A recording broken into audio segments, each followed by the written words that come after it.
agree with the votes that are counted as cast in accordance with Article 138(4).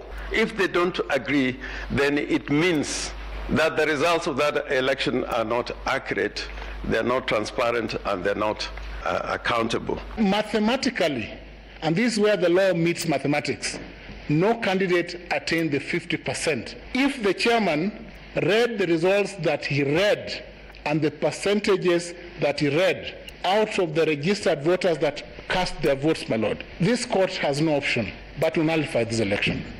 There's no option. There's no option. It is my submission that when you look at the systemic issues arising and affecting the integrity of this election. Apart from Ruto's victory, what was also questioned was the ability of the chairperson of IEBC, Wafula Chebukati, to manage the general election. Azimio's lawyers claimed that Chebukati assumed the role of the National Electoral Officer, that is, the National Returning Officer, a position that does not exist in the Constitution apart from ignoring other commissioners. The chairman executed a very well calculated scheme to grab the election and to run the election on his own. Returning officers are gazetted with deputies. The chairman gazetted himself with no deputy. It was his election. We cannot have the self-discredited person who is giving false affidavits and doing all these things to be the chairperson of the IEBC or anything at all. The power given to the chairman of IEBC to declare the result of an election in no way gives him any power to decide what that result will be. Tallying was carried out by the chairman alone. At best, the chairman, Professor Gulie, and Mr. Marjan. Another issue that was presented before the court was about the IEBC technology, where Raila Odinga's lawyers, led by Philip Murgo and James Orengo, told the court that the IEBC system was tampered with by people who were given permission to change the results of the presidential election by reducing their clients' votes and adding them to President-elect William Ruto. There was several of them, and the ones I had mentioned earlier, and throughout the process of counting, several of them were involved as super administrators. Super administrators is the power to even create and join servers to the system, change, alter documents, delete documents. There was a systematic deduction of the votes cast for the first petitioner, and the same number of votes that were deducted from the petitioner were added to the votes of the second respondent.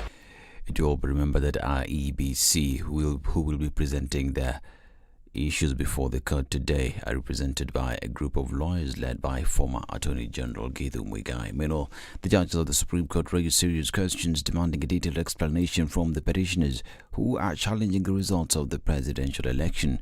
Chief Justice Martha Koome, as well as Deputy Chief Justice Philomena Moilu, asked all the lawyers to explain when the divisions began to be witnessed among the commissioners, considering that they were all seen at the Bomas announcing the preliminary results of the election. Judge William Ouko wanted an explanation from Raila Odinga's lawyers, led by lawyer James Orengo, about the importance of spoiled votes in the final presidential results. In addition, Judge Smokin Wanjala asked lawyer Orengo to clarify the importance of the percentage of voters who came out to participate in the election and if that percentage affects who is declared winner of the election. He also wanted clarity on the alleged manipulation of the results before they were published on the IEBC website. I'm Dennis Aseto. Good morning.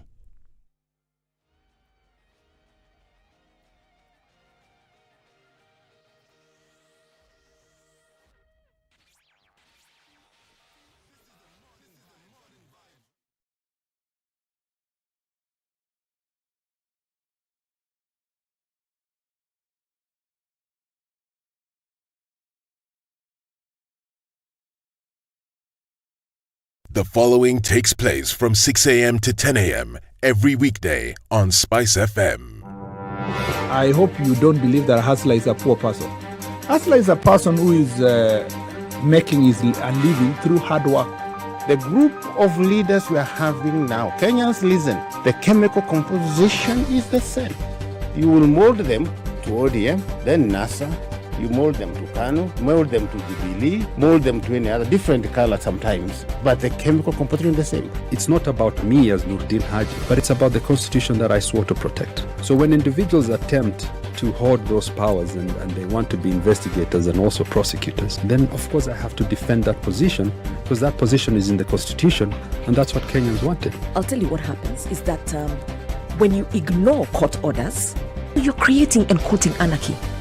Then you create a very dangerous precedent. A story is told of the first president of the country who also went to visit Mathare, presidential tour. And of course, he went to this place and he introduced himself. So one of the enemies says, hata wewe kuna jina kama yangu.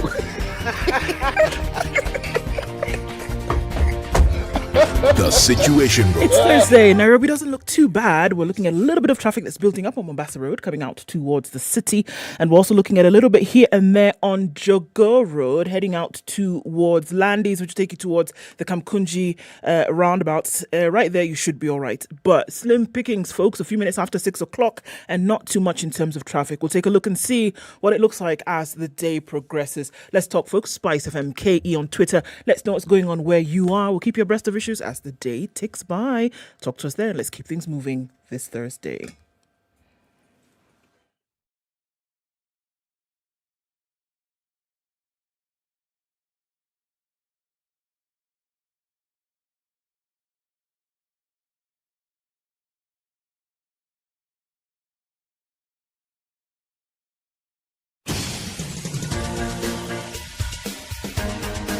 This is The Situation Room, the home of hard-hitting political commentary and penetrating insights about the state of the nation. This is a talk radio experience like no other. The Situation Room, a place for hard truths, debates, and elevated conversations. The Situation Room, witty, political, engaging, deep, controversial. In the room, we have C.T. Muga, researcher, academic, seasoned political observer, a fountain of wisdom in these politically uncertain times. Ndu Oko, Nigerian by birth, Kenyan by choice, communications expert, Pan-Africanist, a truth seeker and believer in people power, and Eric Latif, agent provocateur, the man in the chair, seasoned journalist. Kenya's biggest conversation, The Situation Room.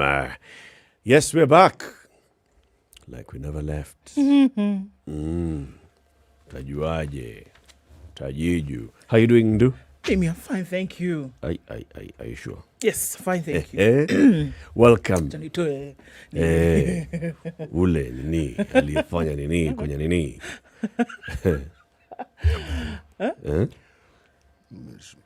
Oh, bad. Good morning. Good morning. Good morning. How is your good morning? My good morning is good. And City, how's yours? Morning is cold. It's cold still. It's very cold. Why is it this cold? Eish. This is the winter of our discontent. What's the deal, yo?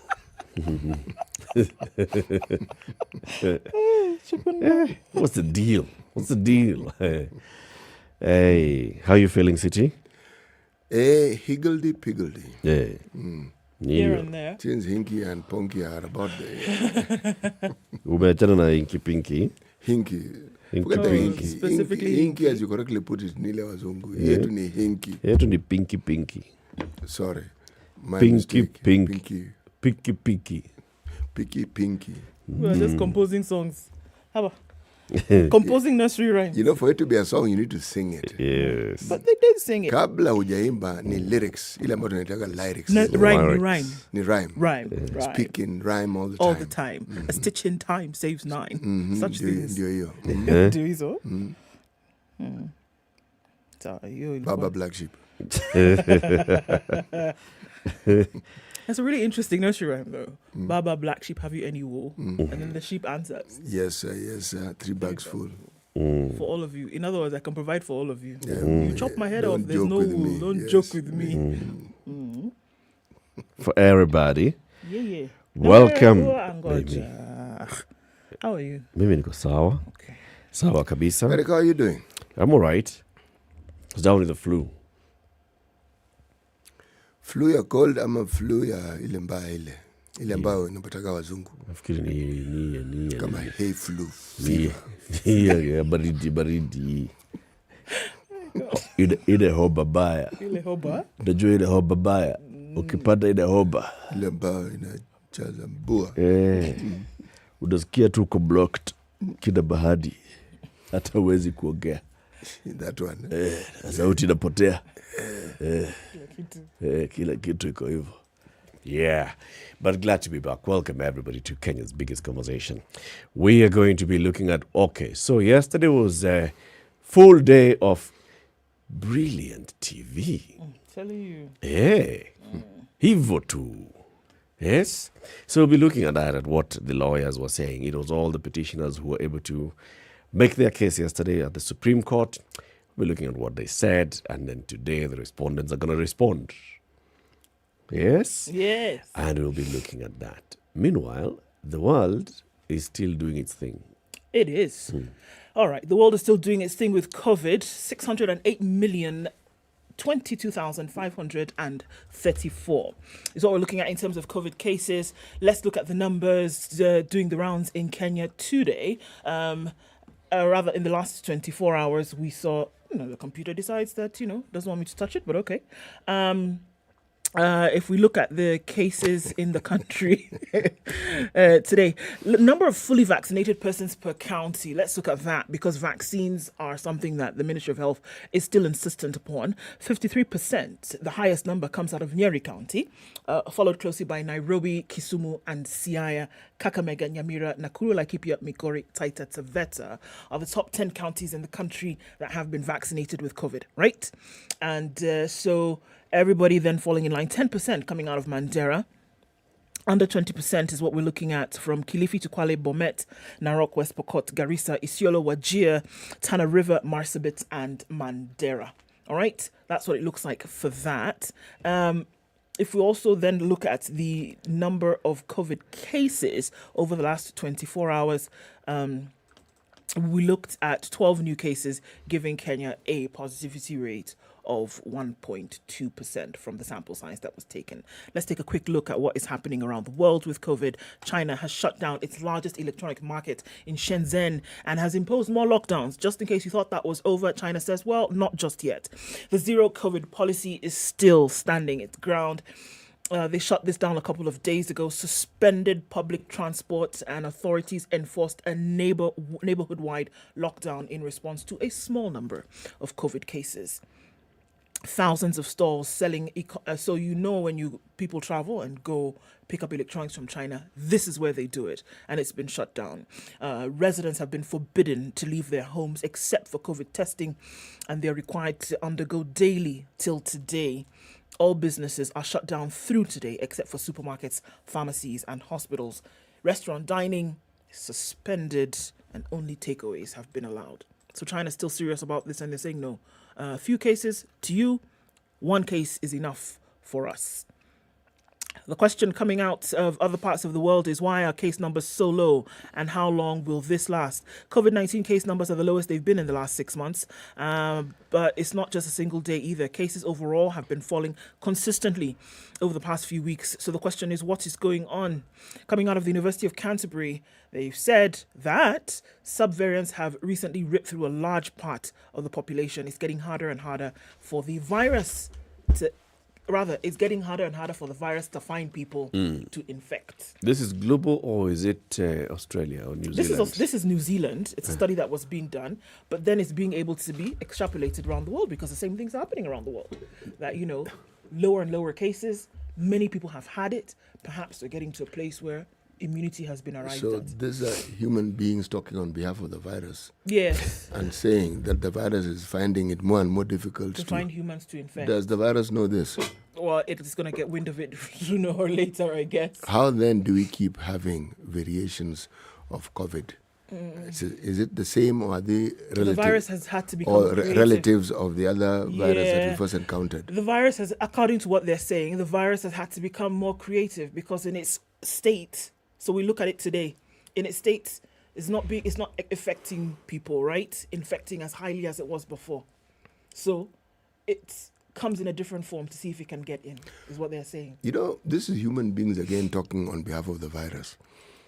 Does the virus set out to infect, or does the virus just go about the business of staying alive? And in the process of staying alive, that's what it does. The process of staying alive. Yes, and we are trying to kill it, or we are trying to stop it in its path or in its tracks. So it simply adjusts and ensures that it continues what it was doing. Is this not what is happening? All right. Let me join the band of human beings who are speaking on behalf of the virus. It's 16 minutes after 6. We are live streaming the show on YouTube and Facebook. SpiceFM KE. Are you online? Say hello to us. We'd love to hear where you're tuned in from. First, let's take a look at the weather forecasts.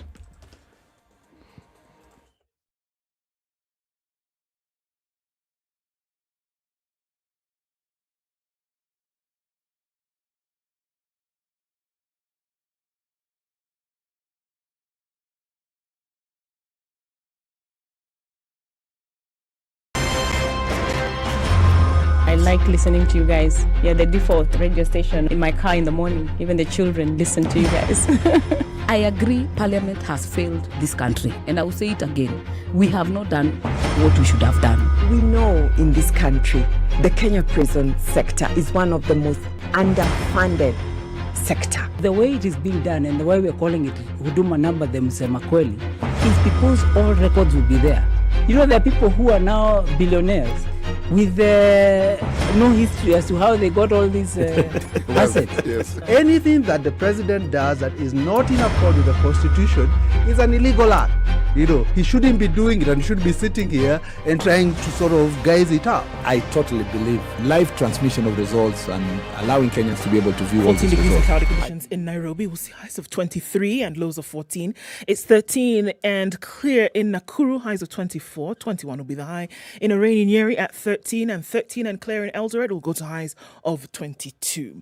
Raining in Mombasa, highs of 28 and lows of 22, and raining as well in Malindi. We'll see highs of 28 and lows of 24. Clear conditions at 18 in Kisumu, highs of 27, and we'll see highs of 25 in a clear Kakamega at 17. The rain is also coming down in Kampala at 19, highs of 25, and we'll see highs of 29 in a rainy Dar es Salaam this morning at 21. It's 5 degrees and mostly clear in Johannesburg. We'll see highs of 20 and lows of 5. And we're looking at mostly cloudy conditions at 24 in Lagos, highs of 29. 32 will be the high in a clear Kinshasa at 22. It's sunny at 28 in Beijing going into Thursday afternoon. We'll see highs of 28, and it's 18 and cloudy in Paris, highs of 28 and 23 will be the high in a cloudy London at 16. It's clear New York Wednesday night. Coming into Thursday, we'll see highs of 29 and lows of 20.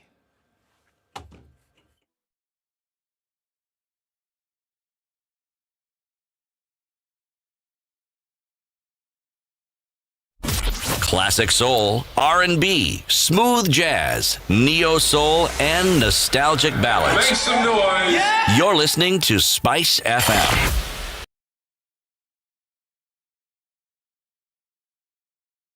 Mature, intelligent talk every morning. Spice up yourself. All right, 20 minutes after 6. Who is online? Kenny Kenya says, Réveille-toi. Good morning. Situation Room is back, listening from Gikambura. Gikambura. Hope you guys are good. Was kind of worried about you, I figure. Good morning to you too. Welcome back from the quote-unquote break, Andrew Franklin says, listening happily in Lavington. Yes, Andrew, we are back. Good morning to you. Zachary Ondio says, good morning, tuning from Kakamega and Kapenguria. Dennis Murwijit is tuned in. Happy to see you, and good morning, Gasheri. Good morning to you too. Good morning, and happy to see you back. Thank you, Robert Bogo, listening from Gigiri. Bienvenue à tu. Oui. Gish says good morning. Happy 3 years. To me, no Spice FM, no life. Wow. Good morning from Europe. That's where Becky Odhiambo is. Eddie Odor, good morning. I'm so amused that many Kenyans of the Kibaki generation have nothing of the rhyme Inky, Pinky, Ponky. Some initially thought it was Latin. I was so tickled yesterday with the ignorance. Well, good morning to you, Eddie. Berin Ogema says, good morning, tuned in. Yes, welcome home. Lawi Atom says, good morning. Sautia Eric Minyamusha, all right. Habarienu, Langas, Eldoret, Tukosawa, Supreme Court case is like a wave. It hits UDA and Azimio at equal measure. Inky, pinky, ponky. I think we're going to be saying that for some months, isn't it? Eunice Ahmed says, good morning, happy September. Indeed it is, the first day of the new month. Tuning in from Doha is where Magoti is. And Ivan Katabazi says, good morning, tuned in from Uganda. Everybody, welcome. Thank you very much for tuning in. CT Muga, you have the proverb? I do. Okay. We were in the country of Sudan when we were last in the studio. We're still there. Okay, we're still in Sudan? Yes, we're still in Sudan. All right. A young crocodile does not cry when they fall into water. A young crocodile does not cry when? They fall into water. Who's they? The crocodile. Or you want to say when it falls into water? Or when he falls into the water. Or she. Or when she falls into the water. They. It. When it falls into water. Okay. Where would it be falling from? From outside the water. From non-water to water. Because it's home. How do you fall? How do you fall into water? Meteleza. Hey, mamba meteleza kengeko maji. What are you saying? I'm saying that when it was out of the water and now it has fallen into the water. How does a crocodile fall into water? Maybe it was on land up there and then the lake is down here. Ikateleza. When it does a belly flop, it's in the water. But it's home, so it doesn't cry. No, I know where. I don't worry. I also know where he's going. But just so that Eric will understand, you know those things don't climb trees. So the likelihood of it falling from a tree is zero. Ilikuwa imeenda wapi? This is a human being asking me stories about a crocodile. Have to fall. Human beings. Where was a crocodile falling from? Was I there when they're writing the proverb? The Sudanese is sitting on the River Nile, the Blue Nile, watching the river fall. Crocodile falls, pop. And then, according to crocodile language, pole baba. No, it's not even crying. Yes, the young croc is just. I'm home. So, kuna cry. Young crocodile does not cry when it falls into water. Okay. If you insist, you plus the Sudanese, we will go with it. Whomst are we to argue? Okay, let's take a look at the newspaper headlines. In today's copy of the Standard, we have one-of-a-kind reward to all the loyal readers. By purchasing your copy from your nearest vendor, go ahead and scan the QR code and stand a chance to be rewarded. Goodies, some proper goodies. Where is the QR code in the Standard today? Open. There's a QR code. Iko wapi? Kwa wapi QR code unatuambia? Sipati bara. QR code. Salala. Brian, you and the people. Purchase your copy of the Standard today. Look for the QR code. Scan the QR code and you stand a chance to win some beautiful, beautiful goodies. It could be some branded merchandise. It could be some cash vouchers or shopping vouchers. 19, page 19. Page 19 pale. Hapo ndio ile iko QR code pale. Scan here. Scan here. All right. So you can scan and stand a chance to win. Voila. What's on the front pages? Tough questions as Ryla lays out his case from discrepancies, infiltration of IEBC systems to disunity amongst commissioners. Ryla Odinga's legal team laid out his case to convince judges to overturn William Ruto's win. But the judges asked them some critical questions. We'll look at that. On the front page of The Nation, Ryla lawyers, how Ruto was rigged in, citing allegations of organized crime in the management and administration of elections, including deliberate efforts to inflate voter numbers, infiltrate the election agency's servers, and after the formats in which election forms were transmitted, and alter the formats in which election forms were transmitted. Petitioners in the case against the declaration of William Ruto as president-elect want Wafula Chebukati charged. Okay. What's on the front pages? We'll look into more stories as we go ahead. Okay. Shall I give you some of these numbers? Yes. Let's do it. On the front page of the Standard, number 1, a divided commission could not have delivered a credible election. That's one thing they've said in their submissions yesterday. IEBC has contradicting figures on voter turnout. There are systematic deduction of vote cast for Raila, which were added to Ruto in several constituencies.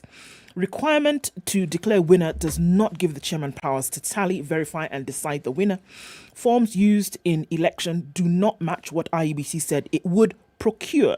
I missed number 3. IEBC 50% plus 1 calculation was based on a wrong figure of total votes cast. The postponement of governor elections in Kakamega and Mombasa gave Ruto the advantage.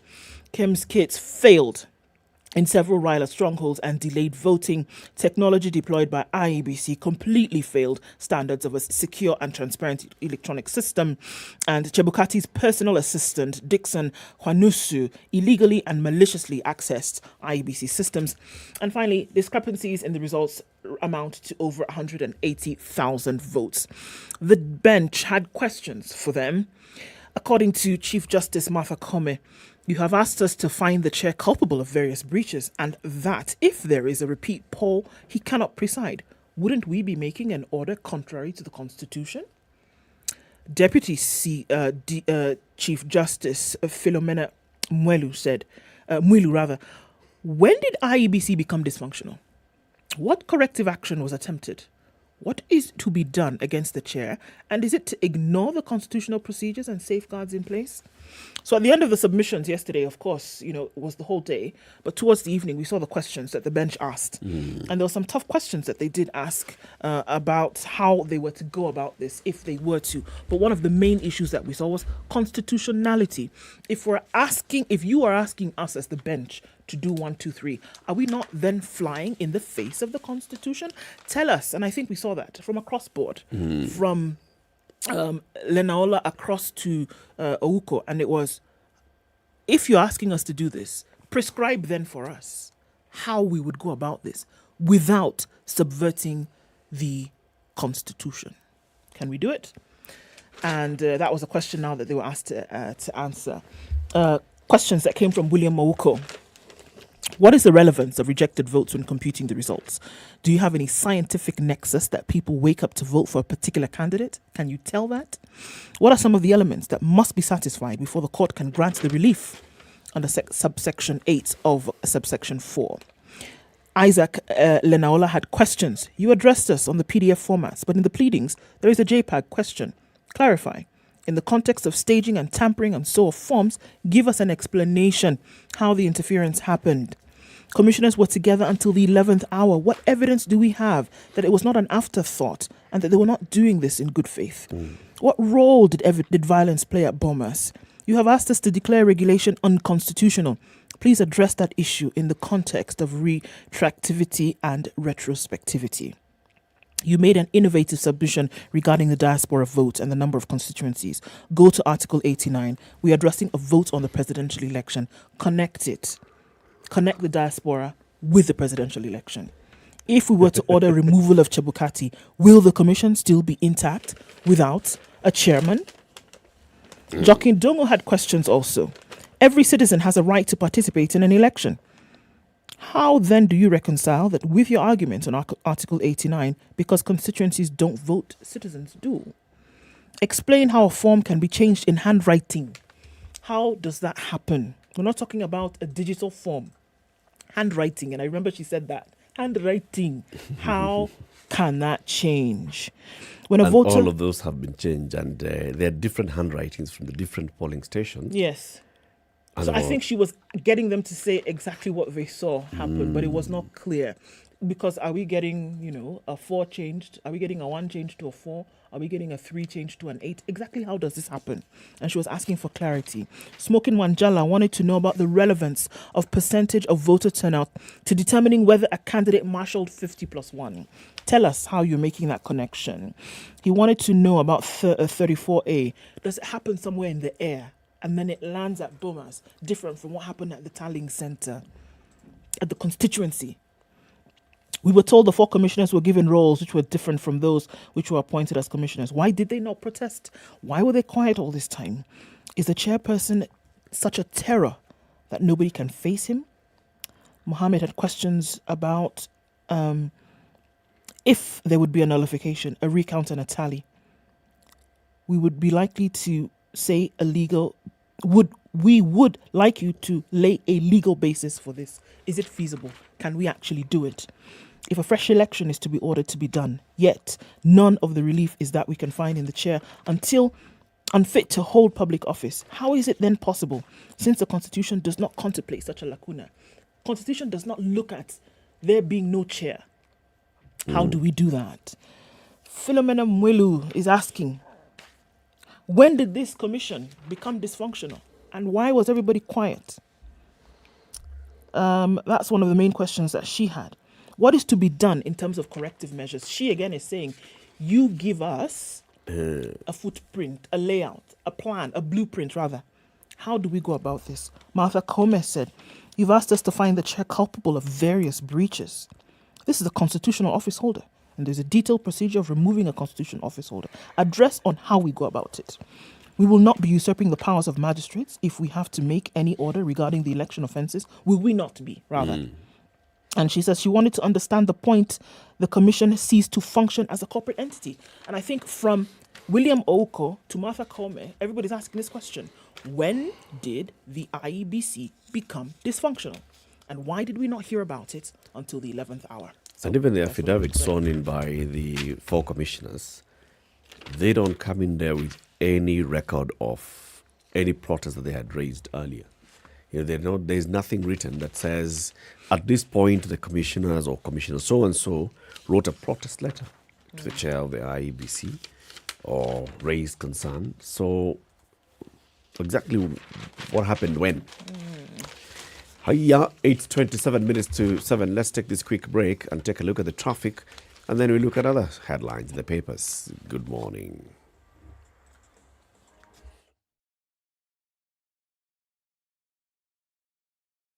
This is the Situation Room, the only way to start your day.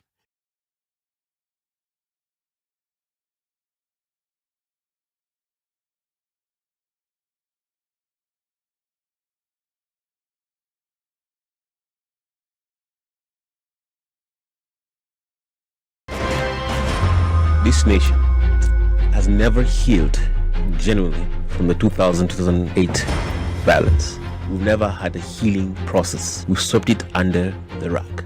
Let me tell you, the handshake was the most disastrous political event in the history of country after the coup attempt of 1982. There's no Kikuyu pothole, Luo lack of water, Right. Okamba, lack of traffic. Yeah. There is no Luya lack of drugs in the hospitals. Or Jaluo one. All our issues are the same issues. If you are in a room and just about everybody in that room has a court case or another, what impression does that give you? What are you saying? Why haven't you done it in the last 20 years? But they're telling us, like August, some miracle is going to happen. My friend, I want to tell Kenyans you'll be in for a rude shock.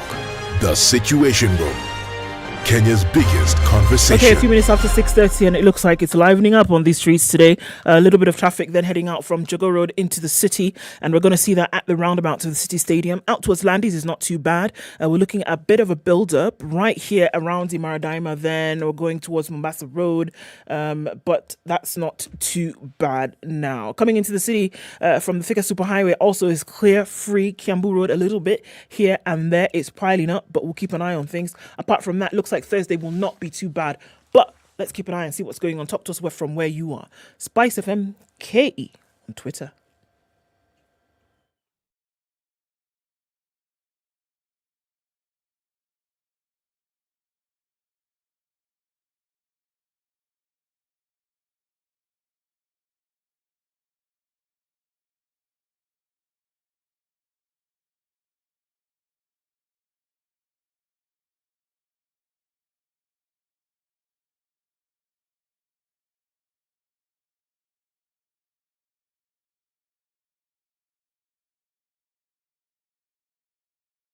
It's 25 minutes to 7. We still continue looking at the papers. Remember, you buy the Standard newspaper today from your closest vendor.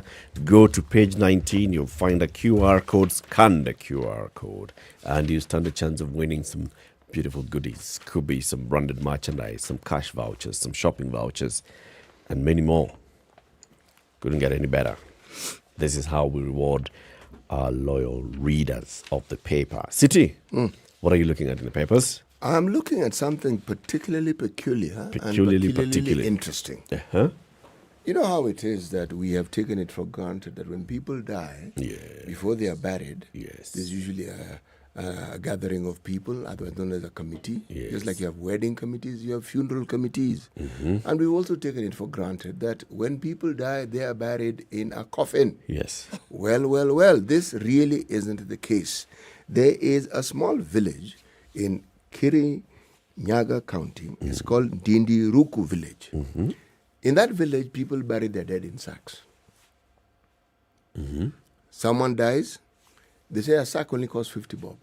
They put you in the sack and they bury you. They say hard economic times. And they don't even need a church service. So service is there for the dead, take up to 20 minutes. They have buried, the story is done, it is finished, and people go their way. Within how many hours of death? Well, you've been confirmed dead and you're probably at a mortuary. Sometimes you're not even at a mortuary. The story that is found on page 9 of the Standard talks about, it focuses on a young man, okay? Now, this young man is, his name, he is dead, but his name is Njeru Ndiga, 30 years old. Now, this gentleman was sick and was not even taken to hospital. Again, they couldn't afford to take him to hospital, and he died. So after he had died, they bought a sack, again for 50 shillings, and they buried him. Now, fortunately, before all these things were completed, a local politician looked at this thing and said, no, folks, excuse me. The MCA, a gentleman by the name of Peter Karinga, said, no. Well, the MCA elect. No, I will buy a coffin. So he bought a coffin, and in addition to just buying the coffin, he said, look, folks, if you can't bury your kith and kin and you can't afford it, why don't you form burial committees? Why don't you form itself into groups that when someone dies, the community You'll comes come and support? Yes. Now, again, one would have assumed and taken it for granted that this is something that people do. It is clear that in this village, this is something that wasn't done. So is it the first? Okay, so this No, MCA. it isn't the first time this is happening. It's just being highlighted by this particular story. It is what people in that particular place do. So what made the MCA take a different action this time? Remember, he's MC elect. Now, far be it from me to determine why it is that man did it. But I'm going to take the view that it was out of the kindness of his heart. And he said, if the issue is you don't have any taboos about coffins, and what you're saying is you can't afford, then let me buy the coffin. Yes. That is what is recorded. And he went further and said, look, he's encouraging people that this thing of not being able to afford to take people to hospital, register with NHIF. Okay? This particular story is a sharp reminder of the poverty levels that citizens of this very country that we're talking about have sunk to. Now, this against a backdrop of, we'll be hearing this huge, colossal amounts of monies that have just been spent in the election that has just gone by. Against a backdrop of, again, huge amounts of money that counties receive. Huge amounts of money that the health services in the counties receive. I'm thinking, if there was a testimony of how ineffectual political leadership can be, this is one of them. Because it's not that they don't want to bury people in coffins, they do. It's not that they don't want to take people to hospital, they do. They just can't afford it. They do not have the money. Okay.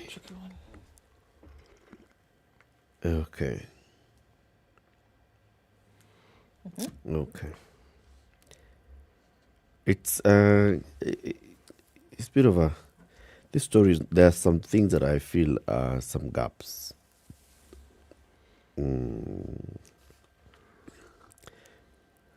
Anyway, Please. Ni sawa tu. No. I think it is good you mention the gaps. I don't know. I'm just feeling all right. So this story is talking about one person who was buried in a sack. It does not give us a history of so and so also, so and so also, so and so and the other. This person was not taken to hospital. So is it only this particular family that... No, it's the village. If you read further, this is Mr. Alexander's home resident. He says, burying the dead in sacks has helped them reduce expenses during the harsh economic times. So this is not a one-off. This is just highlighted, but it's something that this particular community has been doing. Interesting. Okay. Hiya. So I have a story that I want to tell you. This one is from Murang'a County. Company called Del Monte. You know that one? Yep. Del Monte is occupying several thousands of acres of land in Murang'a and Kiambu counties where the farm is. And then for a long time there was a story of the lease coming to an end and the renewal of that lease. And the former governor, Mwangi wa Iria, plus former governor of Kiambu, what was his name? Dr. Nyoro, and even the previous one, Babayao, had started these conversations with Del Monte on, no, we are not going to renew this land, you need to cede some land. Now, controversy surrounds the decision by Del Monte to cede 1,400 acres of land to the Murang'a County government as Governor Irongo Kang'ata waded into the matter. The ceding of the land along the Kenol Thika Highway has stalled despite having been concluded way back by the two entities. The controversy started when the Kandara Resident Association, led by the late PMG Kamau, moved to the High Court to block the National Land Commission and the county governments of Murang'a and Kiambu from participating in the renewal of leases. The association sought to be included in this process. Members of the association were alleging that more than 7,000 acres of land used by the farm was owned by their parents, who were violently evicted from this land in the 60s. Now Kang'ata is saying, the land given is a small piece. If the administration of my predecessor, Mwangi wa Iria, involved me when I was the Murang'a senator, we could have negotiated for a bigger piece. So he's coming to say, even this 1,400 acres, surely what is 1,400 acres? Like really? Such a small piece of land. 1,400 acres. It's a small piece of land. We're talking about 7,000, that's what they wanted. The land in question, which lies along the Kenol Thika Highway, will be utilized for the public interest. No portion will be set aside for private use. Some people had the intention of grabbing it. There are, however, scanty details being provided to him by the time of taking over the leadership of the county. So this one is going to be a big one. Because if you remember the conversations even then with Mwangi wa Iria and the other governors, was take up this land, set aside some land to accommodate people who are living in low-income neighborhoods along Thika and Murang'a, who are now going to be given this land to occupy, live there, and then some other land is going to be used for, county recreation, blah, blah, blah, blah. It's still going to be a big issue. Yeah. Who gets the land? Who gets to occupy this particular piece of land? And what's their right to the land? Yeah. It is going to be a huge one. I mean, everything that ever touches on land is always an issue. This is not going to be left out of that crazy conversation, that's for sure. And the issues that people are going to face on a regular when it comes to, so who gets it, who doesn't, who's weighted, and then who will then get the short end of the stick. It's going to be a fireball, that's for sure. If you want to really take it far back, you're going to ask yourself the question, who occupied this land before Del Monte? In those 60s. Yes. And who's waited for the lease to end so they could claim it back? Well, you could even ask who gave them the lease in the first place, because the people lived on that land before Del Monte came into being. Yes. So, who are they? Now, a case like this one doesn't open the Pandora's box. It opens Pandora's many boxes. Yep. Because there are very many communities around this country who have similar situations where they lived in a piece of land, that land was taken, and yes. Okay. So there are two words here that might shock you in one sentence: alarm and deadly. And we're still looking at land issues. And if we're looking at, okay, first of all, there have been complaints that, Kenya doesn't have enough food to feed its people right now. And so you have to rely heavily on exports, or rather imports. Now, the food that is already available alarm over deadly chemicals residue on farm produce. Food and environmental safety lobbies have cautioned against continued overuse of agrochemicals in food production in Kenya. Yesterday, they've warned against the overuse of farm chemicals, which have been banned in many other countries and are still somehow making their way to Kenya. It exposes Kenya to cancer, serious reproductive, hormonal and nervous conditions, as well as genetic deformities that could be passed on to future generations. Inades Formation Kenya, Premium Kenya, Kenya Organic Network and Biosafety Association of Kenya warned that the use of unhealthy levels and types of agrochemicals was one of the major killers in the country. Their concerns come in the wake of studies that have found that residues of toxic pesticides used in crop production have been finding their way into and wreaking havoc on human body systems. Okay. The managing director, Joseph Munyoki, said most alarming was that pesticides that had been banned elsewhere in the world continue to find their way into the country. Toxicity is an obstacle to the right to food, and therefore food production methods that do not subscribe to the use of pesticides and chemicals should be adopted, and should be adopted immediately. The lobby spoke at a city hotel during a workshop on the promotion of healthy eating dubbed Conscience Ailment Care campaign. The campaign entails exposing the dangers posed by the use of pesticides and fertilizers to both humans and the environment. And they're saying if we continue in this fashion, the cancer that you're seeing now is going to be nothing compared to what could happen in the future. So seriously, that's one of the issues. You're using pesticides on crop that have been banned in other countries. They still find their way into the country, and you're treating your crop with it. I mean, that's enough to toss it out. Remember this matter went to Parliament? It did. Gladys Boshole took it to Parliament. Yes. And then the pharmaceutical board took it up, and they set up a committee to review without giving themselves any timelines. So they're still in review. So they are still reviewing. And when they wake up from their slumber, they'll resume reviewing. And hopefully they'll give a report that says, yeah, Kenya, let us ban these substances as well. Until then, they are still available in the country. Can we somehow make the connection, though, finally? Because I remember there was a submission that you made, CT, when we were talking about the rise of cancer in the country. And you said, but where is this coming from? Where the majority of Kenyans are eating food from the earth. It is not food of a synthetic nature. It is not food out of a packet. Many people are eating food out of the earth. Well, there you go. What goes into that food? What goes into that food that is coming from the earth? We had an agricultural expert here. It is not that they do not know these banned substances. They do know. Yep. It's not that they don't know what it does. They do know. But you have to ask that eternal question. Those who sell them are what we term unscrupulous business people. But the ones who buy them and bring them into the country know this. So why do they buy them? Chances are these things are dead cheap. Yes. Things which essentially they ought to be disposed of. Yep. But some... Let's take it back to the manufacturers, all right? So these manufacturers know that these products have been banned in their own home countries. They know. Europe, and yet they continue making them. Yes, they do. Okay, let's talk about those governments in those countries that have decided let's ban these things from use in our country. So why do you still allow this company to continue manufacturing what you consider poisonous and for exporting whoever else? Yeah. Because you can't tell me you do not know that they're still in production. Of course they know. They know. They're not produced in this country. We know that. Yeah. So they're produced outside this country. So somebody allows them to produce it. Oh, yes. And then those same countries will put some stringent measures to control what goes into their country as exports. They do.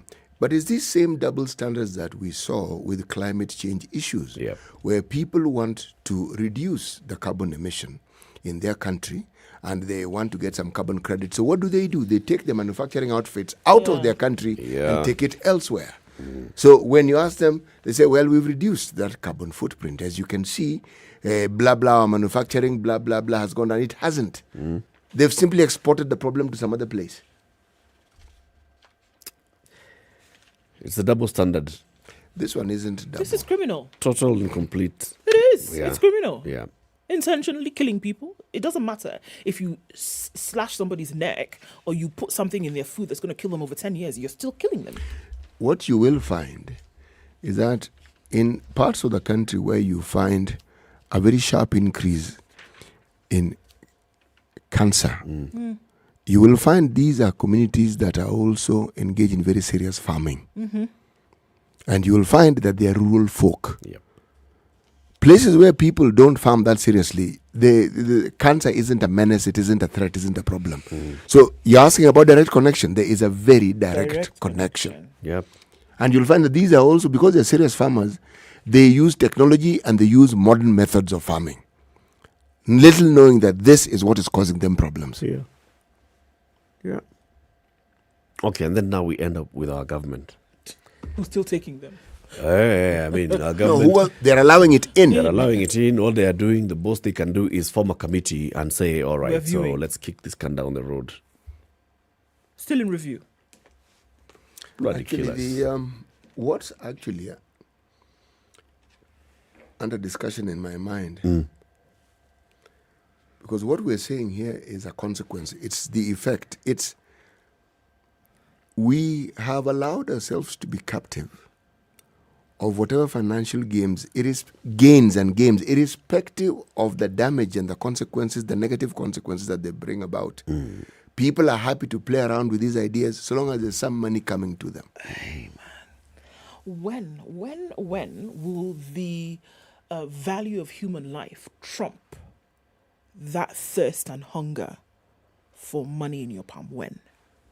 Out in the streets, they call it murder. I think there's a song. It's murder, man. That's what's going on. It's one of these demons that once released, my friend, putting it back into the bottle is tricky. It's terrible. Because it seems to be the thing that people who are either in government or in positions of authority and those who wish to make money, as far as they are concerned, they'll ask the simple question, does it make money? Everything else, any question that you may ask thereafter is inconsequential.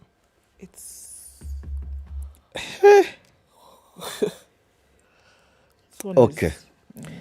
Let's talk about exams.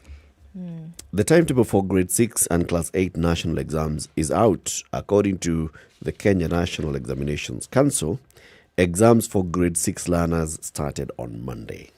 And then for KCPE, rehearsals will be held on November 25th and the exams begin November 28th. NEC CEO David Jengere said all schools have until September 9th to download and administer exams under the competency-based curriculum. This is after NEC made available assessment materials on its portal. After learners sit the exams, the schools will have 1 week to upload their scores to the portal. Grade 6 learners have already done their projects and practicals, which are part of the national assessment. In art and craft, learners were examined about making a marionette, while the home science question tested their sewing knowledge. In music, learners were required to perform a folk song of their choice. In science and technology, they had to model the circulatory system. In physical education, the learners were supposed to crawl and swim, skip a rope, and catch a ball with both hands. This is a national exam. Why are you laughing? Because swim. Yes, crawl and swim. Yeah. And catch a ball with both hands. It's a national exam. Can you catch a ball with both hands? Yes. And you can test your competency. Can you skip a rope? Grade 6 summative assessments will see learners assessed in 13 core subjects. That's Kiswahili, English, Math, Home Science, Agriculture, Science and Technology, Creative Arts, that's Art, Craft and Music, Moral and Life Skills, and Physical and Health Education. Others are Social Studies, that's Citizenship, Geography and History, with an option of a foreign language, that's French, German, Chinese or Arabic. All schools are required to upload the projects and practical work on the NEC portal by September 16th.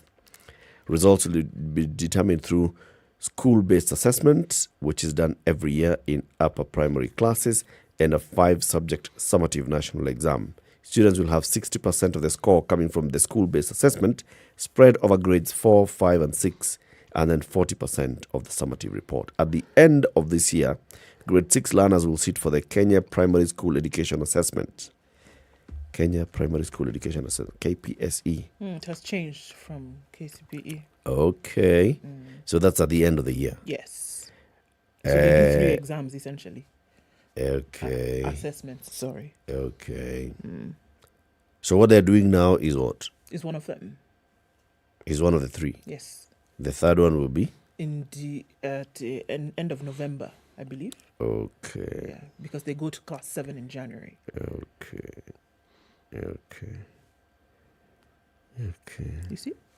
I don't get it, but all right. They were a little late. All right. Because you remember we were in so a this year is where that started from in here May. they're moving into junior secondary. Yes. Okay. And there are a lot of schools currently that are scrambling to, either build or convert classes into JSS classes right now. Because remember what the CS said. Please, if you have facilities at the school that you're currently enrolled at, please just stay on. Don't look for another school because we don't have space as it is. So they're actually the ones who are moving into JSS. But remember that we are dealing with a compacted year, right? It would have been, this exam that they're sitting now would have been actually carried out in June. Okay. But because the year began in May and ends end of November, we looked at 3 terms in 6 months. So 9 months. So things have compacted. So you do 3 exams in grade 6, and then there is the school-based. 2 assessments and then 1 big assessment.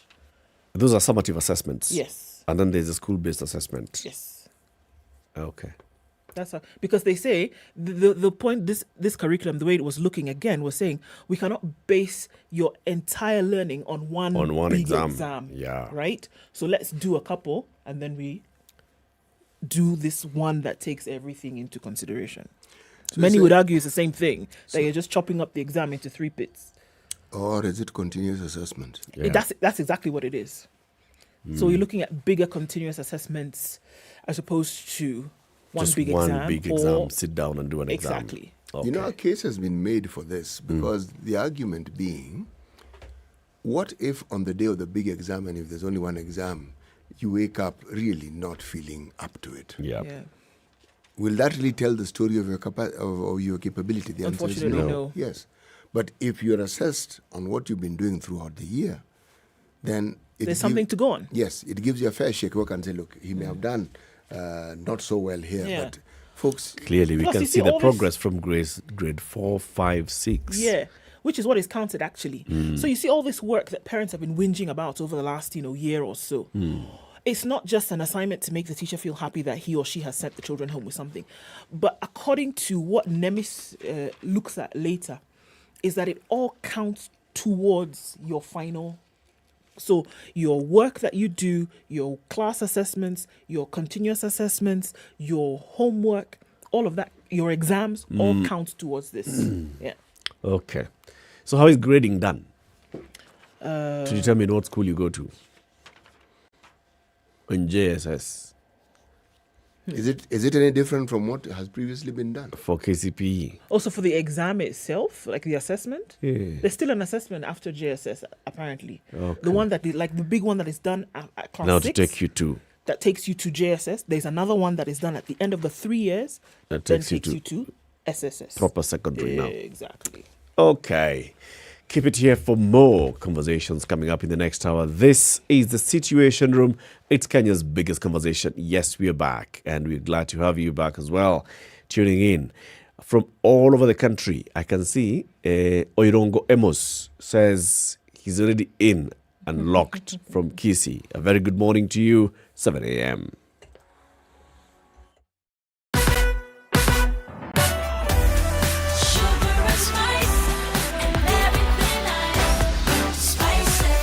Spice up your life.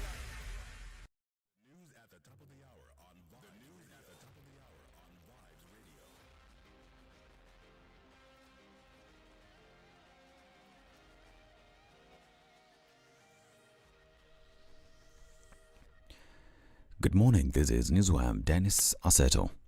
The Supreme Court hearings enter the second day today as the lawyers representing President-elect William Ruto present their defense. In addition, Lawyers representing IEBC Chairperson Afula Chebukati and Commissioners Boyamolu and Abdegalie are also expected to present evidence against the cases and evidence presented before court. Lawyer Fred Ngatia will lead the lawyers to defend Ruto's victory and convince the judges against the arguments raised yesterday by the lawyers representing Raila Odinga and his running mate Martha Karua. Among the claims raised is that between William Ruto and his opponent Raila Odinga, no one got more than 50% of all the votes cast. Raila's lawyers, led by James Orengo and Judicial, told the Supreme Court to nullify Ruto's victory. The total number of voters that take part in the election do not agree with the votes that are counted as cast in accordance with Article 138(4). If they don't agree, then it means that the results of that election are not accurate, they're not transparent, and they're not accountable. Mathematically, and this is where the law meets mathematics, no candidate attained the 50%. If the chairman read the results that he read and the percentages that he read out of the registered voters that cast their votes, my lord, this court has no option but to nullify this election. There's no option. There's no option. It is my submission that when you look at the systemic issues arising and affecting the integrity of this election. Apart from Ruto's victory, what was also questioned was the ability of the chairperson Afula Chebukati to manage the general elections, as well as lawyers claim that Chebukati assumed the role that does not exist in the constitution. The chairman executed a very well calculated scheme to grab the election and to run the election on his own. Returning officers are gazetted with deputies. The chairman gazetted himself with no deputy. It was his election. We cannot have the self-discredited person who is giving false affidavits and doing all these things to be the chairperson of the IEBC or anything at all. The power given to the chairman of IEBC to declare the results of an election in no way gives him any power to decide what that result will be. Tallying was carried out by the chairman alone. At best, the chairman, Professor Gulie, and Mr. Marjan. Another issue is about the IEBC technology, where Azmir's lawyers Philip Murgor and James Orengo told the court that the IEBC systems was interfered with by people who were given the permission to change the results of the presidential election by reducing their clients' vote and adding them to President-elect William Ruto. There was several of them, and the ones I had mentioned earlier, and throughout the process of counting, several of them were involved as super administrators. Super administrators is the power to even create and join servers to the system, change, alter documents, delete documents. There was a systematic deduction of the votes cast for the first petitioner, and the same number of votes that were deducted from the petitioner were added to the votes of the second respondent. IEBC and Afula Chebukati are represented by a group of lawyers led by former Attorney General Githu Muigai. Meanwhile, the judges of the Supreme Court raised serious questions demanding a detailed explanation from the petitioners who were challenging the results of the presidential election. Chief Justice Martha Koome, as well as Deputy Chief Justice Philomena Mwilu, asked all the lawyers to explain when the divisions began to be witnessed among the commissioners, considering that they were all seen at the moment announcing the preliminary results of the election. I still want to understand at what point the Commission ceased to function as a corporate entity. Is it when the 27 constituencies were not announced, or is it when... I am really trying to understand that, because we saw them announce regularly the results of the plenary in Bomas. And what happens when a voter goes to vote, they get 6 ballots. So it's 6 ballots into 6 ballot boxes.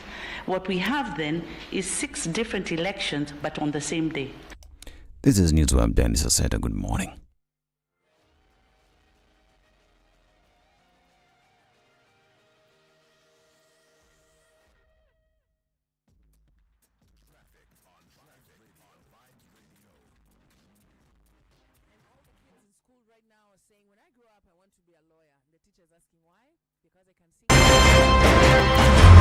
I like listening to you guys. You're the default radio station in my car in the morning. Even the children listen to you guys. I agree Parliament has failed this country, and I will say it again. We have not done what we should have done. We know in this country, the Kenya prison sector is one of the most underfunded sector. The way it is being done and the way we're calling it Huduma Number Msema Kweli is because all records will be there. You know, there are people who are now billionaires with no history as to how they got all these assets. Yes. Anything that the president does that is not in accord with the constitution is an illegal act. You know, he shouldn't be doing it, and he should be sitting here and trying to sort of guise it up. I totally believe live transmission of results and allowing Kenyans to be able to view all these results. I believe that it will be impossible to steal elections. The Situation Room, Kenya's biggest conversation.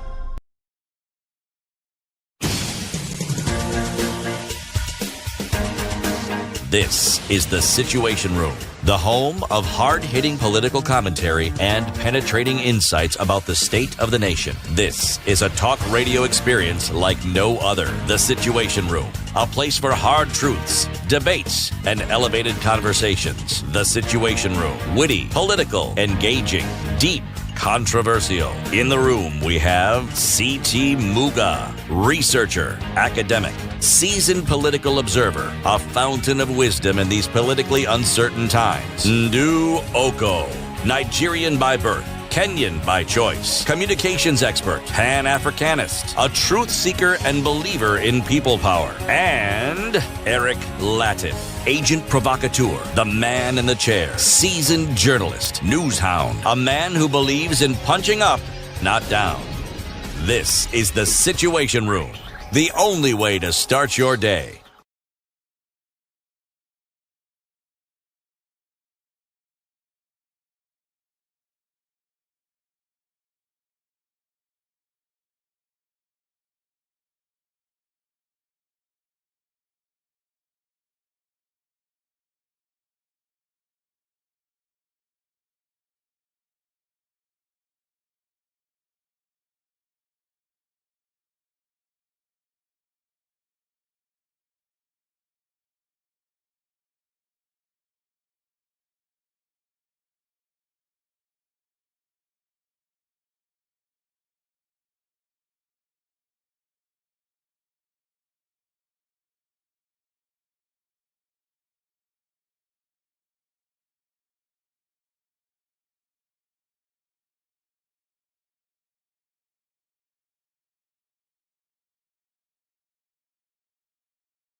Kila mtu kwa serikali ni mwizi. Hata wewe. Mimi siko kwa serikali.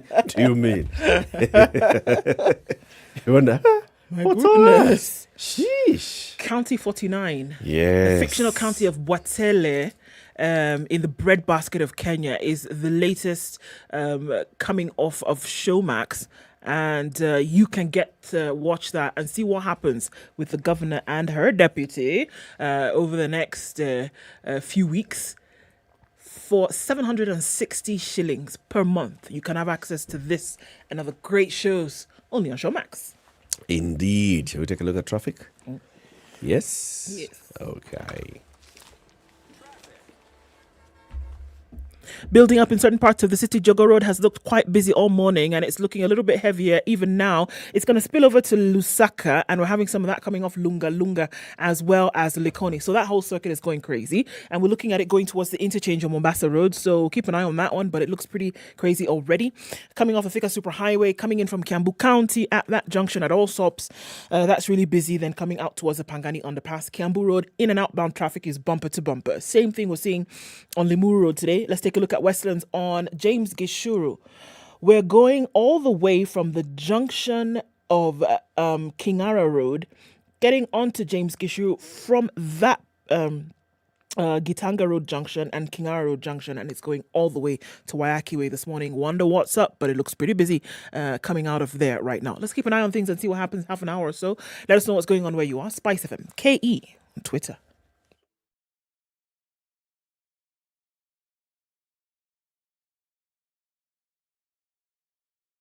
Indeed it is. At 11 minutes after 7, a very good morning to you wherever you are locked in this morning.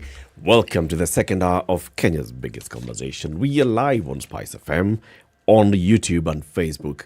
Everybody who's saying welcome back, thank you. We're just away for a couple of days, but here we are. And CT has the day's proverb. I do. We're still in the country of Sudan. Sudan. We are still in the Sudan. Okay. Okay. A young crocodile does not cry when they fall into the water. Please ask that question you asked earlier on, Eric. Let me repeat the proverb. How do you know that a crocodile doesn't cry? It's a human being interpreting the activities of a crocodile. And I am reading that interpretation. So they don't see the tears flowing out of the crocodile's eyes. That is the reason why they talked about crocodile tears. Because they don't see the tears. You don't see them. So you assume that because you can't see the tears, then the crocodile is not crying. Or every time you see the crocodile rearing its head, let's say it's coming out of water, there's all this water dripping from it. And the crocodile's eyes are on the side of the head. Okay. So. Or it could be that crying then denotes a state of uncomfortability. And the crocodile is no foreigner to water. So if it falls into water, it's at home. So it's not going to be in an uncomfortable state. Okay. Abi? Okay. Crocodile, reptile. Is it amphibious? It's not amphibious. It's a reptile. It's a reptilian mammal. It lays eggs. It's not a mammal. No, wait. Crocodile lays eggs, CT. I know it lays eggs. That's not the thing. So, amphibians also lay eggs. So, yes, they do. They do. So, why is it not an amphibious animal? Thank you very much. Eric are we has gonna do understood this this now? thing. Are we really going to do this I'm now? just wondering aloud. Okay. If we were to take your argument to its logical conclusion and not play Icky Pinky Ponky. Anyway, speaking of the Icky Pinky Ponky, yes, the Supreme Court sessions are due back this morning. Let's just look at what happened yesterday. It was all Chebukati this, Chebukati that, Chebukati the other. Mostly, from what I heard myself, it was Chebukati.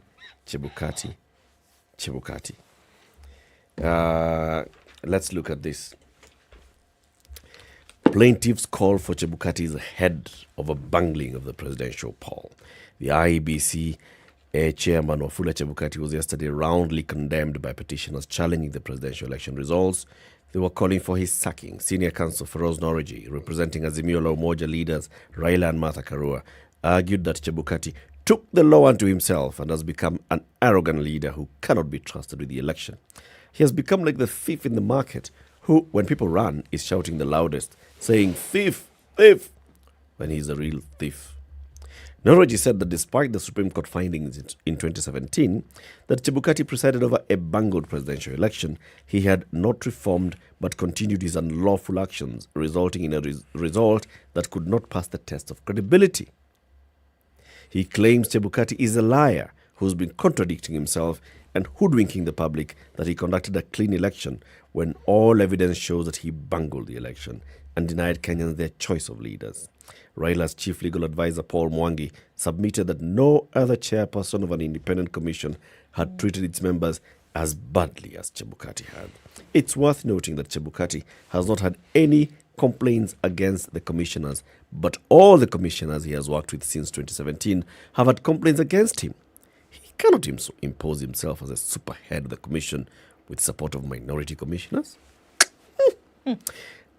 Paul Nyamodi is a lawyer representing the Youth Advocacy Alliance, and he argued that Chebukati was not acting in the interest of the country when he stopped other commissioners from verifying presidential election results and took up the work himself. According to Nyamodi, Chebukati illegally appointed himself as National Returning Officer and did not appoint a deputy when all other elections have both returning officers and deputy returning officers to countercheck all votes cast. Somebody else, a voter called John Joroge, is also a petitioner in this case, and his lawyer is called Zarabanu Jan Mohammed. She argued that Chebukati had violated the constitution and should not escape unpunished for his acts and omissions. Our request is that the IEBC chairman be prohibited from conducting any further elections in Kenya in view of his behavior and holding any public office for being in breach of Chapter 6 of the Constitution. It went on and on. Mr. Piki Ponki, Willis Ochieng, representing human rights activists Khalif Khalifa, George Osewe, Ruth Mombi, and Grace Kamau, claimed Chebukati had reduced the business of choosing the country's president to a game of poker, where he tosses and decides who the winner is. And on and on. Chebukati this, Chebukati that. It was all about Chebukati. It's about Chebukati. Is it the person of Chebukati or the person who occupies the office of chairman of the commission? Can you really split the two in this case? Because who you are is the one that fills the position. You know, I want to give myself as much distance as I possibly can from any discussion that touches on the legality of all these things. For all these stories. Yeah. For the simple reason that when one lawyer stands up to present their argument, they're extremely convincing. When the other one comes and gives a rebuttal, equally convincing. Okay? Yes, because these are learned people and they understand what they're talking about. I am more concerned about how the judges are going to look at all these arguments and how they are going to bring forth their understanding of it. Because, again, as I have maintained studiously, anytime these matters get to court, we get to understand more and more about our constitution, and we also get to understand more and more about the law, something that ordinarily we would never understand if these cases were not there. But the thing that does concern me, though, is when people start talking about the illegality of Chebukati and Chebukati did this, there seems to be something in this discussion that is lost. The Secretariat of the IEBC. Because they're the ones who actually conduct these things. They're the ones who actually run the IEBC on a daily basis. And they're the ones who are actually involved in the conduct of the election. Now, no one doubts that the process, the electoral process, which is of which voting is part of, usually goes without a hitch. This time there were hitches. Now, if the IEBC anticipated hitches, and we're told, remember when we had Commissioner Wanderi here and told us about how they're prepared with the Kim's kit? Now, the issue we had then, and I still have now, is when he told us that this system that they have is beyond reproach, it's impenetrable. And we asked and told him, Chief, surely, is there such a system anywhere on the planet? The truth is there isn't. If it is made by man, that very person who made it is able to, should we say? Fail. Penetrate it. Yes, exactly. And anything that is made by man will fail. So, in the event of the president being indisposed, the president has a deputy. In the event of the chairperson being indisposed, the chairperson has a deputy. Precisely. So, when the chief justices ask and say there's a lacuna, I'm asking, the lacuna is where exactly? It's in the qualification. The chair of the commission must be a lawyer, must be somebody who qualifies to be a judge of a superior court. Kabisa. The current vice chairperson is not a lawyer. Kabisa. And is not qualified to be a judge of a superior court. Kabisa. That's what the lacuna is. Yes. So, all this was known. Precisely. The reason why you have a deputy is so that in the event, that one.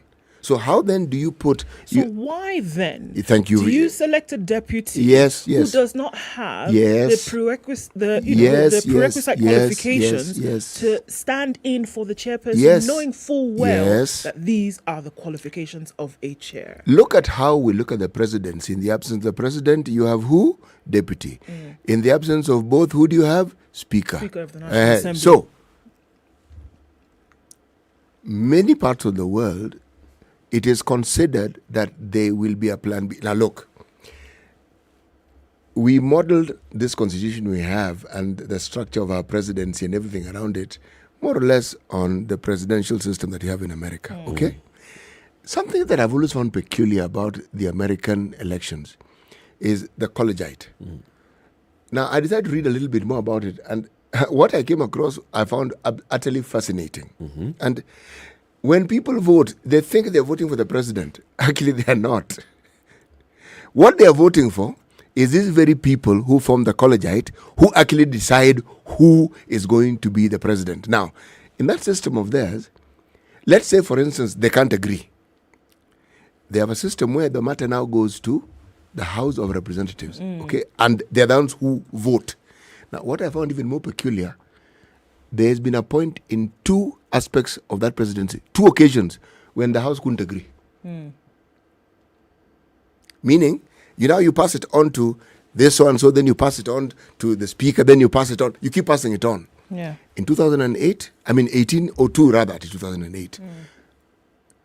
And it was in the 1800s and then 1825. The point is, people write constitutions and they're fail-safes in the event of something happening. Now, in this case, again, I'm yet to learn something I didn't learn. How then do you arrive at the decision of deciding who it is who's going to be deputy? When the deputy, in essence, is supposed to deputize this person in the event that they're indisposed. Yeah. How do you decide that? Better still, how do you decide on who becomes commissioner? Because what if the deputy is also indisposed? What then happens? And see, this is the thing I think they're speaking of, because there's no provision for that constitutionally, and that's where the lacuna arises. No. That was not considered. I actually think, now, here I'm not being a lawyer, I'm just using logic. Commissions are chosen, they're selected, they're elected, whatever process they go through, vetted, blah, blah, blah. Should the vetting process not take these things into consideration? Well, so you'll have a commission. The issue of the chairpersons, and I think you've raised it even this one before. If you look at all the constitutional commissions, a majority of the constitutional commissions, the chairperson is somebody who is expected to be somebody who can be a lawyer of the Superior Court. It's basically lawyers who wrote the Constitution, positioning themselves for jobs. That's how I saw it even then. Why is it that you must be somebody who can be a judge of a superior court? Who qualifies? What's the basic qualification? So you have to be a lawyer. It's a lawyer. So lawyers wrote that thing so that they can give themselves jobs. Chair of whatever has to be a lawyer. Why? Anyway, so the lacuna like you're raising there, CT, is, so you have this person. Let's even assume that Wafula Chebukati was a very good person and nobody had a complaint against him, right? But then Wafula Chebukati fell ill on the eve of the elections, where he needed to be hospitalized. He's actually indisposed, not available to manage the IEBC during this time. What would happen then? Precisely. And let's say you have a deputy who, as in this case, let's say you have a deputy who qualified to be a judge of a superior court, isn't it? Yes. And then that person is also indisposed, because it can happen. Yes. Then what do? You're telling me that all these bright minds who sat to write this thing didn't foresee this. They cannot. If you're at the position of deputy, tells me you saw it. So why then do you select someone who doesn't qualify? And then why don't you have other people within that particular establishment who also qualify? Because, my friend, anything that happens to another human being can happen to another. That's very true. So, anyway, let me tell you why I'm raising this. Whenever lawyers, all these legal minds and all our learned friends stand up to present their knowledge, we do understand that they know better than we do, that they're on a stage, and rent-seeking behavior cannot completely be discounted in the activities. Because here, the whole country, probably the whole world is listening to you, seeing you. So you really have to put not just your foot forward, your best foot forward, your best feet forward. Good thing you only have two. Okay? Now, I understand all this. And you're also going to show the virtuoso and your understanding of legal aspects about this thing. Now, the problem is, when you get all legal, you completely lose us. Whereas, you could actually have this legal discussion in a way that those who are listening to you can actually understand what the heck you're talking about. But the bigger point here is this. You already have a job, because all these fellows are in court because they have a job. You've been given a job. What really is their interest? Is it that justice may be served? Is it that the public ought to understand what the law says about this thing? Is it that the public ought to be able to appreciate the goings on in this case? I'm sure every side has to present the side for which they were actually asked to represent. Yeah. Because if you keep accusing the chairman of the IEBC, you bloody better have evidence to support it. True. There's Miko. Miko has actually posted on social media and is directing us to the IEBC Act, which I shall look at. IEBC Act Section 7A, vacancy of the office of the chairperson. So, first of all, qualification for appointment as chairperson. Chairperson is a person who's qualified to hold the office of a judge of the Supreme Court under the Constitution. Of course, we know judge of the Supreme Court, lawyer, and X number of years of experience, and blah, blah, blah, this and the other. Okay? Now, they say in 7A, vacancy in the office of the chairperson and members, the office of the chairperson or a member of the commission shall become vacant if the holder dies, number one, or B, resigns from office while writing to the president, or C, is removed from office under any of the circumstances specified under Article 251 and Chapter 6 of the Constitution. So that entire constitutional method of removing the chairperson has gone on, and the chairperson has then been removed from office. Whenever a vacancy arises under any of those three conditions, the recruitment of a new chairperson or member under this act shall commence immediately after the declaration of the vacancy by the president. And then whenever a vacancy occurs in the office of the chairperson, the vice chairperson shall act as the chairperson and exercise the powers and responsibilities of the chairperson until such a time as the chairperson is appointed. So no gap really. If Wafula Chebukati just said, munaenda kotini munanipeleka hiyo munani kaeni na hii kazi yenu, Mr. President, I quit. Mr. President will announce the vacancy. Juliana Cherera will take over as chairperson. Yeah, so now if you are acting, you don't have to have that capacity of being chief judge in a chief. Because you are now towards the process of bringing somebody else in. It's only a substantive holder of the. So where's the lacuna? The issues I think that the Chief Justice was raising are, you see, we cannot recommend that you fire the Chief Justice. Our Chief Justice, and not Chief Justice, the chairperson of the commission. It's a constitutional commission, a constitutional office holder. There are procedures for removal, like we've said. Die, resign, or set up a commission of inquiry.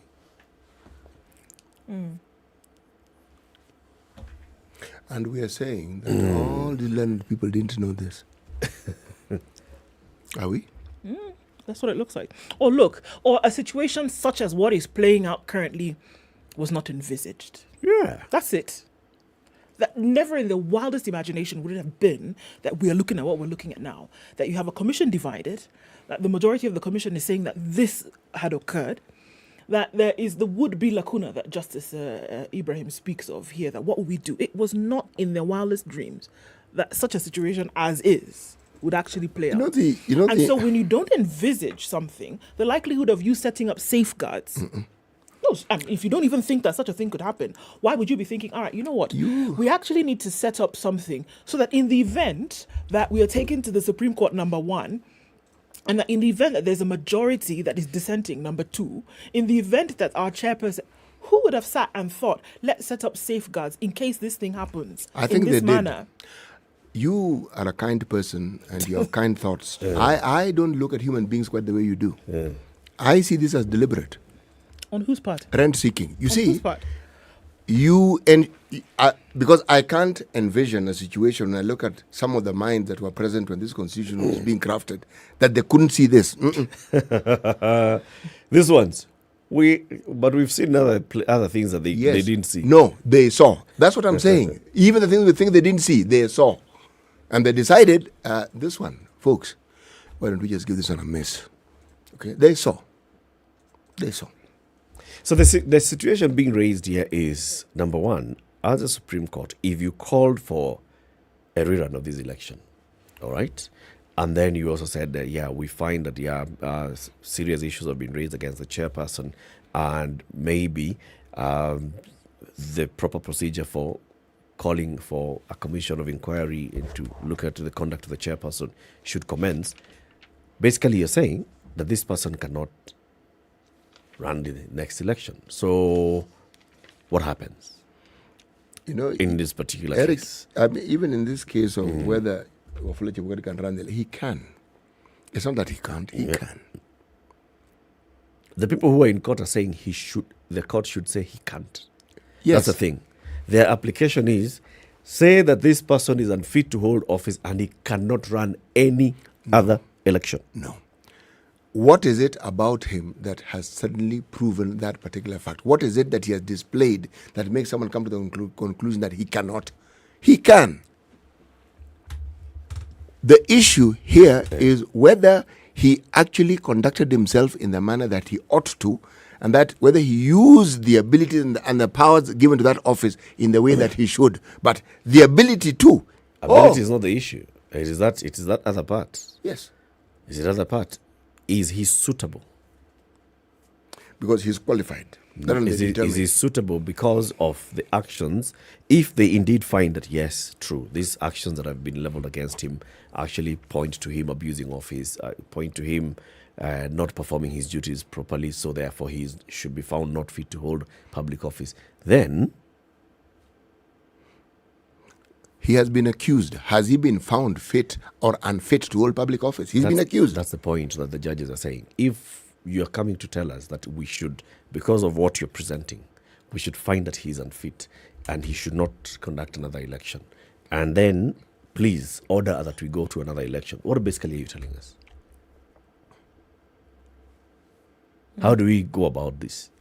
If everything that is being said about Chebukati is true, let's take the argument that it is. What that evidence, if it is again considered to be true, shows that he's actually a very capable person. Yes. Somebody can do all the things that they're saying he has done. Oh, that's single-handedly. That's capability. And for all this time and surviving. That's capability. And I think we've come to the crux of the matter, CT. What we've talked about previously rears its ugly head again. Yes. It is not Chebukati the man, necessarily. It is the position. It is this position. When it was Isaac Hassan, it was the same. Isaac Hassan must go. In 2017, Chebukati and Chiloba must go.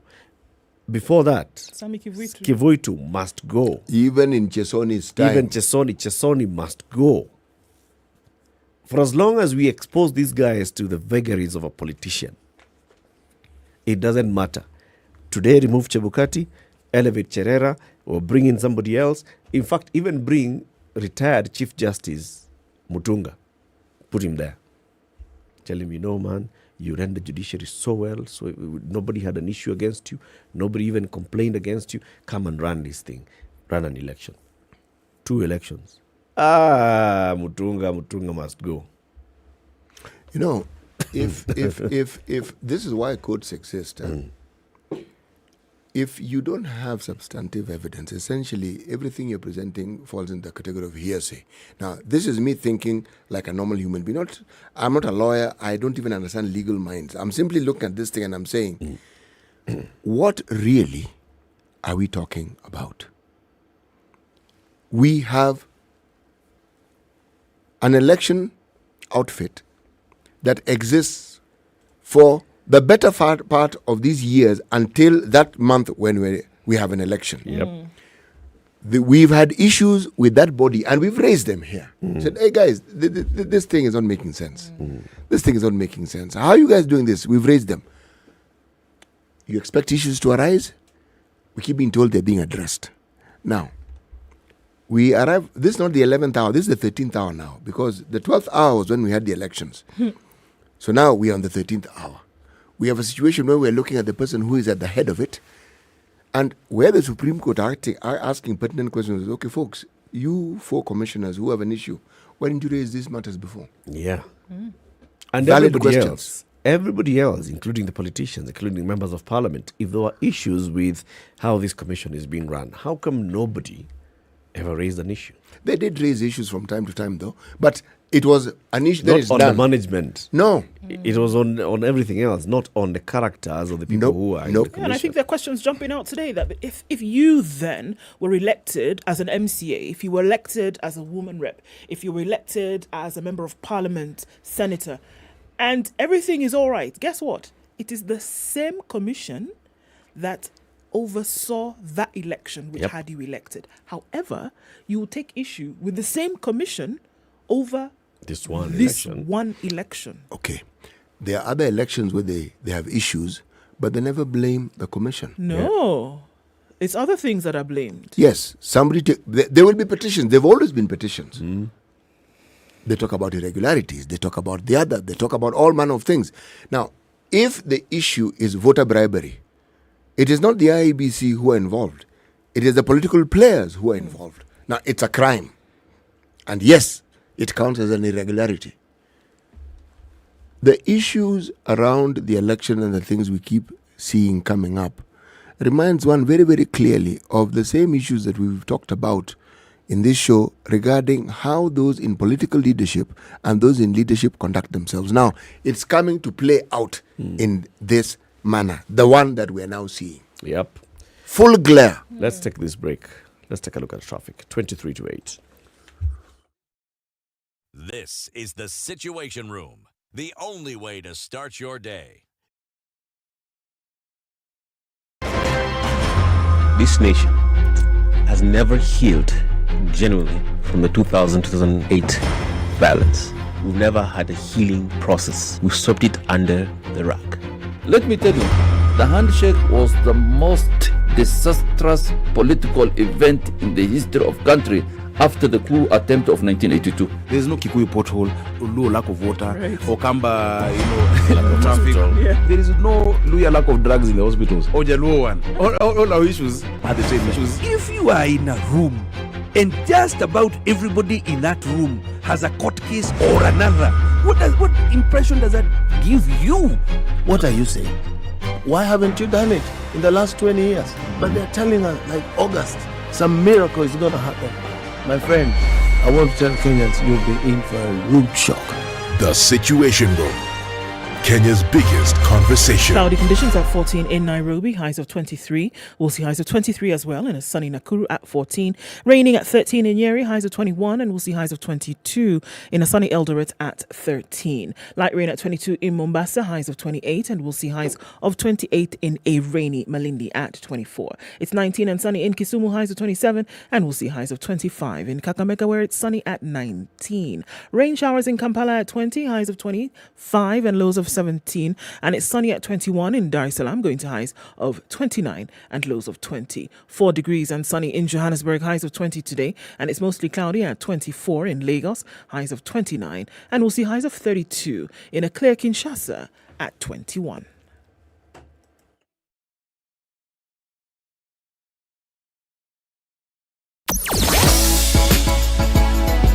Sugar and spice and everything nice. SpiceFM. Spice up your life. On that little hill just over Imaradima, there's traffic going into the city. At General Motors, it will ease off, and then you can go out towards Mombasa Road. We're not seeing too much of an issue then further down until you get just past the Nyeri Stadium. A little bit of traffic as you head out towards Haile Selassie at the junction. Gongoro is looking really busy today, right into the belly of Ngong, what we're talking about, and that traffic has been steady since 6 o'clock. Jogo Road is also really busy. Inbound traffic is quite a thing. And we're looking at it coming off heavy on the Thika Superhighway this morning. Bumper to bumper is the situation.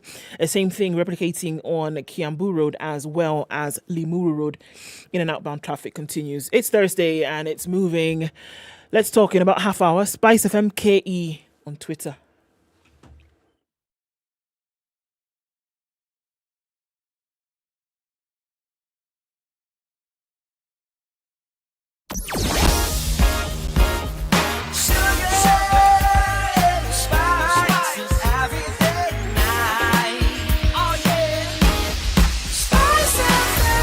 Spice up your life.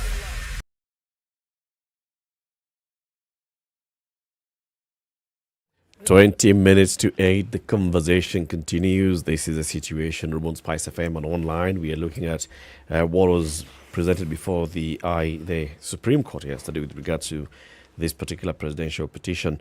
Petitioners speaking about Wafula Chebukati left, right and centre, exposing all these differences within the commission itself, the 4 commissioners, also going to court and saying, my lords, my ladies, please ignore what Wafula Chebukati said. We don't know who won this election, and all this manner of things. Brings that question again onto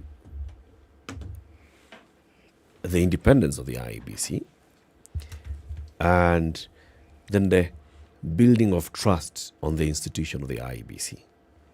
Because, and we've said this here before, how do you get commissioners appointed to the IEBC? There's a committee that is set up.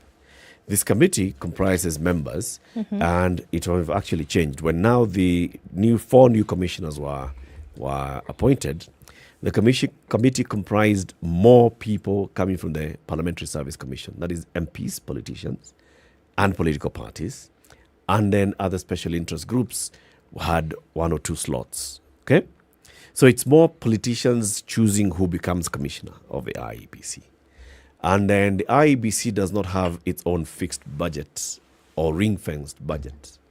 Like we have now, the now being operationalized Judiciary Fund. So they have to come to Parliament all the time and say, people, we need this and the other. And we've seen the games that they play. MPs saying, you are not answering or playing to our tune, so we are going to determine who becomes commissioner or not. In elections, we see politicians again coming to say, this whole team must go. Kenyans paid a lot of money to pay Isaac Hassan and his entire commission to go home before the end of their contract. We had to pay them so that, because we are the ones who are breaching the contract, they had to go home. Chebukati came in. Well, Chebukati's 4 commissioners resigned, but now we have new ones. Chebukati himself is going to, his tenure is coming to an end in a couple of months' time. But it's a cycle. How can we actually ensure independence of this body and for it to run independently? The moment you have the sort of configuration that we have in the committee that determines who the commissioners are, you really have a problem. Because what you're saying is that the commission will represent political interests. So the independence has already been politicized before you even do anything or say anything. Sure. Okay? So why then do we complain? It is this same Chebukati who officiated the previous election 20. Same. There's not another one. Same. And there were complaints then. Yes. But they were not sustained after the election. He continued being chairman. And he chaired, as the commission managed several by-elections, which were hailed as... Not a squeak. Very good by-elections. Not a squeak. So the issue isn't the elections, really. The issue is the presidential election and everything that is associated with it. So when you look at the presidential elections and then you talk about other elections for other positions, then you realize the issue here, again, seems to boil down to the presidential election. Who becomes president. So everything else, everyone else on this position, they're just pawns that are being moved around. But this is the real issue. So when you choose to have a political process to determine who the commissioners are, what do you think is going to happen? Especially when the stakes are so high. Yeah. What do you think, in all honesty? What's going to happen is what we have right now. If you look at the judiciary, Who determines who becomes a judge? Politicians have no role. Well, they have a role. No, they don't have a role. Politicians have no role because it's the Judicial Service Sure, they would wish to, but and they it don't. has, the composition They of the have their Judicial vetting Service process, Commission yes, is yes. clear. They only have a role when it comes to the position of Chief Justice. And names are presented to them from the JSC to the President, from President to Parliament. This is the person who's been proposed, vet them. And there, you don't have much because you're not the ones who selected. All you have, if you have issues to raise against this person. You've been given a finished product. Yes. And if you have issues to raise against this person, really, really make sure that they are watertight issues. Because you're talking about somebody who's going to be the Chief Justice. And that's why we haven't seen any issues really stopping the people who've been nominated for office of Chief Justice so far. Now, once they go back and they start working, they report to the JSC. They work within the JSC. That's it. But we have commissioners here of the IEBC who are an arm, not an arm, they are a toe of Parliament. So I think the question is, because my mind is going to other countries that have electoral commissions, and you almost always find the same situation. That there is interference, and that's for sure, by whatever side of the political divide, and that there is a demand on how it should be run. Because let's not run away from the fact that a presidential election is a high-stake decision. So that I think the question then that comes about is it necessary to fashion it in such a way that will reduce all of this that we see? Is it possible for an electoral commission to be truly independent, especially when you're dealing with such high-stake decisions as a presidential election? I look at the example of Nigeria and Jaga and his commission, and the man was almost killed and buried alive, burnt at the stake, hung and quartered at 6 a.m. because of this same thing.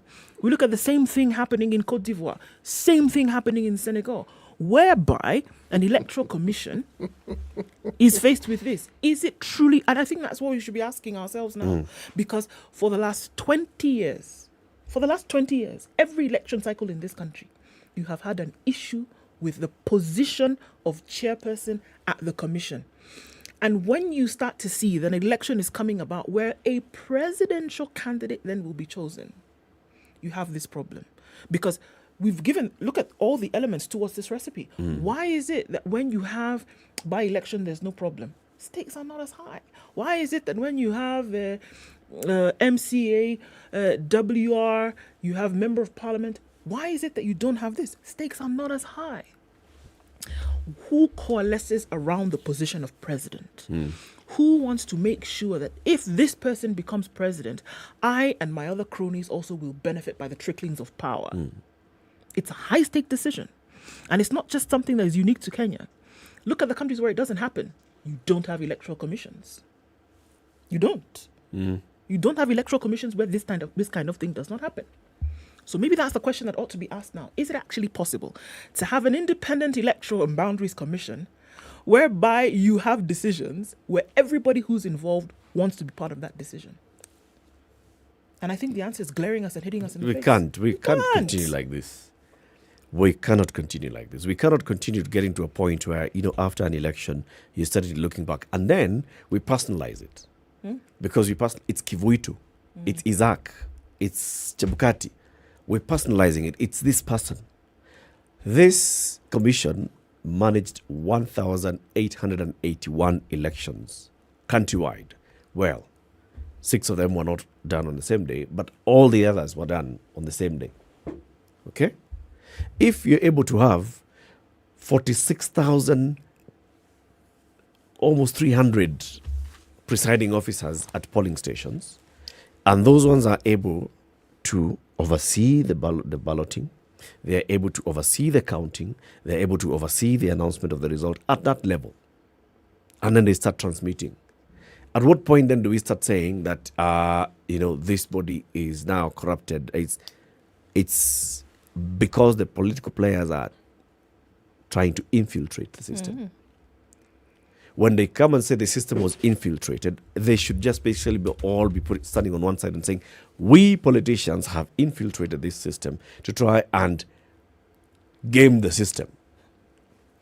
Or so that is we can emerge as the winner. Are we saying that no matter the because look, guys, if we don't want to call a spade, are we saying that the individual, because unfortunately we cannot separate the individual from the position. We've not been able to. We've not been able to until now. Yeah. Look at the names that you've called. That was a position. Have you ever heard that the chairperson is doing A, B, C, D without their name being called? You've never. And we've given examples. Chesoni, Kivritu, Isaac Hassan, and then now Chebukati. We've given examples. You cannot separate the man, or they cannot separate the character, the individual from the position. Are we then also saying, because of what we've said and the allegations that have been thrown back and forth, that it is highly possible that the attack is on the individual who takes over that position because they're compromisable? Yeah. And that is what we are saying. That we've seen such a bad run of the show because the individual, and I guess it's human nature, but the individual who takes up that position is compromisable. And that is highly, highly what we're dealing with today. It may be unsaid, it may be said behind the curtains, but that's what we're saying. Is it possible to have, in this country today, an election body that will be truly independent when you have such a high stakes decision as the presidential election being made? And why is that presidential election so high stakes? Because we give examples about, how in other countries people vote and go to work, people vote and then go to the salon, whatever, it doesn't really matter. But why is that? Because there's a system that has been set up that no matter what, no matter who becomes the president today, that there are systems which will make sure that the flow of power is normal from top to bottom. But here, it's very different. That who becomes president then is very heavily influenced, or really will heavily influence the positions of all these cronies around that center for power. And that is essentially what we're talking about. That it matters heavily to people who becomes president. And you're not going to allow an individual who you already know may be compromisable to make that decision alone. That's exactly what we're dealing with. There's no long book, there's no long story, that is it. The tragedy is this, and I'm calling it a tragedy because it is a tragedy, is that we find ourselves in a situation where the political process and we, the citizens, have accepted, we may not think so, but we have, that our elections will be flawed. We seem to have also accepted that we will allow politicians to determine for us how it is they will ensure that the electoral body is actually populated. And the understanding is that the electoral bodies in this country will be political processes. Forget the technology, you're being told this won't fail, this won't happen, forget all that. Yep. That's just window dressing for you to believe that these things can run smoothly. They actually can. But the moment you have a political system like ours, which is open to anyone who cares to look. Now, you tell me, you take that mess and throw it into an institution like the IEBC. What do you think is going to happen? What do you think you're going to see? Because political interference is a factor of political influence. Absolutely. Now, the political influence starts the process. So you think it's going to go away when it comes to the actual electoral processes. Let me ask you a question. Why do you think people interfere? Let's just take the IEBC. Why do you think these political heads that we see interfere with the process of the IEBC? Do you think it's because they're bored on a Monday afternoon and they want to see, okay, I want to check if you guys are actually doing your job? Or are they doing it for the good of the country? Or they're saying, okay, we've taken up this responsibility, want to actually make sure the IEBC is doing the job. Do you think that's why they're doing it? Of course not. Oh, come on. They're trying to interfere with it so that they become, so that it works in their favor. Absolutely. And that's what I'm saying. I think we can call it, guys. It is absolutely impossible because of what we have seen. And I'm basing this impossibility on what we have seen for the last 20 years. That it is not possible to have an independent body when you're dealing with a high stakes decision like a presidential election. In Kenya, not possible. In Nigeria, not possible. Can I say that? In South Africa, not possible. We have made it not possible because it is possible. It is. I agree with you. We have made it that way. But I'm saying it doesn't have to be that way. Do you know that there are only 5 countries in the world where presidential elections have been nullified? 5. Only. 2 of them are on the continent. 2 of them are on this continent. The others are Ukraine, Maldives, and Austria. Only. So what does that tell you? It's a difficult process. It's a very difficult process. Yes. Yeah. Now, if you can have an independent court that can look and say, folks, this one, sorry, you're not going forward with this one. Does it then not tell you that you actually can have an electoral body that is independent? Because our courts have fought and clawed and fought, and here they are. They are one of the, if not the most trusted institution we have in the country. People believe you may not like their decision, but you figure, no. Our courts tend to, do what is right. But isn't the bellyache, CT, that it mustn't get to that point where the court then has to decide on something that an independent body was supposed to have been able to run from beginning to end? Remember, so it's been compromised. The position of the chair then has also been fiddled with a little bit here and there.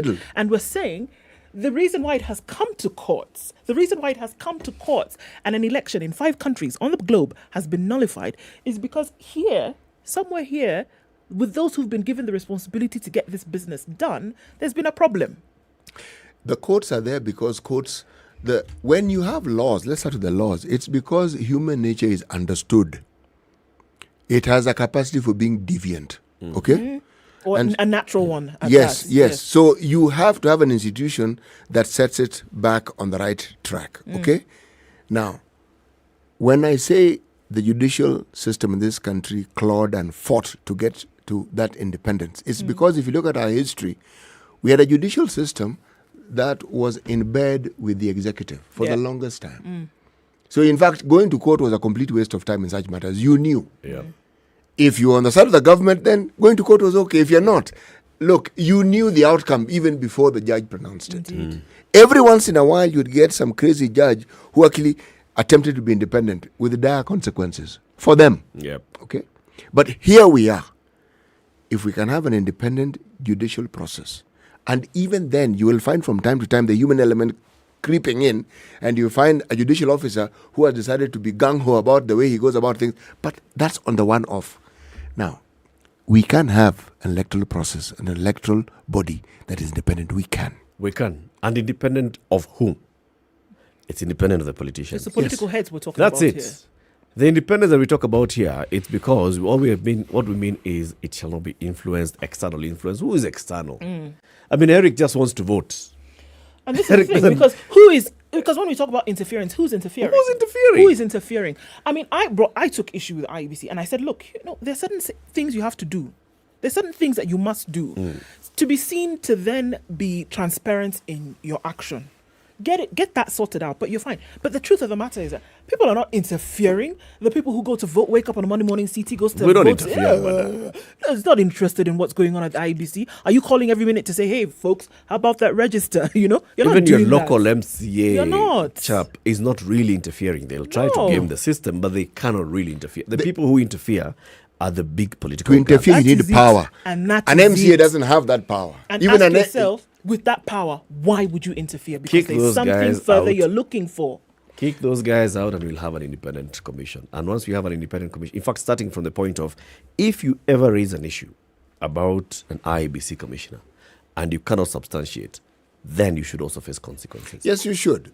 And you look, and truth be told, that unfortunately, some of the fellows who sit on this commission are not making it easy for themselves actually to come out looking squeaky clean. But they're not independent. They're not making it easier for us to look at them either in an independent manner. If you are there at the behest of some political body, how independent How are will you be independent? Yes. How do you even use Did the you word? see the number of people who applied to be commissioners of IEBC? Yeah, See, we read the list here, didn't we? Indeed, we did. Thousands of people. And my friend, were they not And really then you qualified? end up being among only one of the 4. Of Yeah. course, you have to look back and someone will tell you, unaenda kesho kwa hiyo interview. Tutaona vile tutafanya. Anyway, keep it here for more conversations coming up in the next hour. We want to tell you about Multichoice Kenya and the content showcase for 2022. World Cup is coming. Multichoice Kenya has that and more. Very good morning to you. 8 a.m.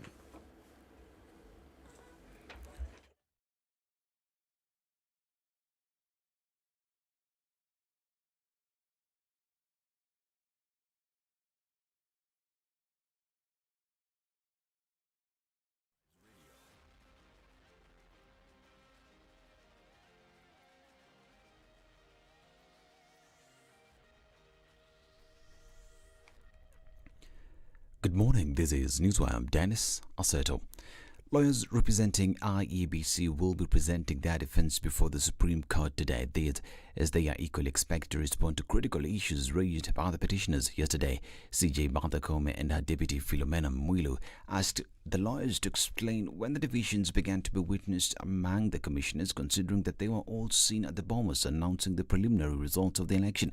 Judge William Uko wanted an explanation from Raila Odinga's lawyers, led by lawyer James Orengo, about the importance of sport votes in the final presidential results.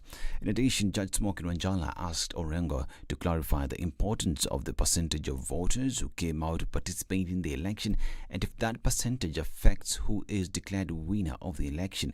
He also wanted clarity on the alleged manipulation of the results before they were published on the IEBC portal.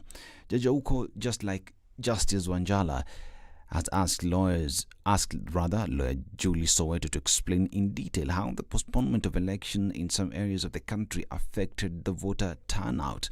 Justice Isaac Lenaola wanted IEBC to explain how the violence at Bomas of Kenya prevented the verification of the votes of the 27 constituencies before announcing the final results. In turn, Judge Njoki Ndungu asked lawyer Njeru Nduge to explain how the number of constituencies affected the counting of presidential results. I still want to understand at what point the Commission ceased to function as a corporate entity. Is it when the 27 constituencies were not announced? Or is it when I am really trying to understand that? Because we saw them announce regularly the results at the plenary in Bomas. And what happens when a voter goes to vote, they get 6 ballots. So it's 6 ballots into 6 ballot boxes. What we have then is 6 different elections, but on the same day. So if your argument is voter repression, then is the voter repression only to the presidential election, or is that an argument that can be used by an MCA in Kakamega County? We are having this Form 34A. The original, which is filled, leaves the polling station to go to the National Talent Center by road, let's say, for ease of understanding. Its image leaves to go to the same destination, but this time by air. Somewhere along the line, in mid-air, the image is captured, and then all sorts of things are done before it is re-uploaded, which means, therefore, if you go to that captured image, which has been re-uploaded, you will find different content from what it had at the polling station. So, to determine whether that has actually taken place, you would have to go now to the tallying center and locate that one that left by road and compare. What role did violence play at Bomas? Because we have the evidence of the chairman that I couldn't do this because I was attacked, Gulier was attacked, we couldn't announce 27 polling station results, constituency results. What role did violence play at Bomas? I think you need to explain that as the Commission. The questions raised by the judges are expected to be answered tomorrow, when the petitioners will have the opportunity to present closing remarks and respond to answers as well. Now, the scrutiny of ballot boxes that was being carried out by IEBC, as well as recounting of votes in 15 polling centres, is expected to be completed today, and the report submitted to the Supreme Court judges. The exercise was taking place at Ford House in Nairobi. The audit report will be used together with the audit of Forms 34A to paint a picture of how the election was conducted. Judge Isaac Lenaola asked the petitioners not to use the process to collect new evidence. The IBC shall only provide the 32As and 34As Book 2 from 41 stations, polling stations, that are in the affidavit of Celestine Anyango Opio. That is the only way that exercise can be can have meaning. And that those forms will be a sample for which you can submit. I hope I'm clear. And we don't expect debate on this, we expect compliance. In the exercise, some anomalies were discovered, such as the absence of Forms 34A in some ballot boxes. This is Newswire. I'm Dennis Aseda. Good morning.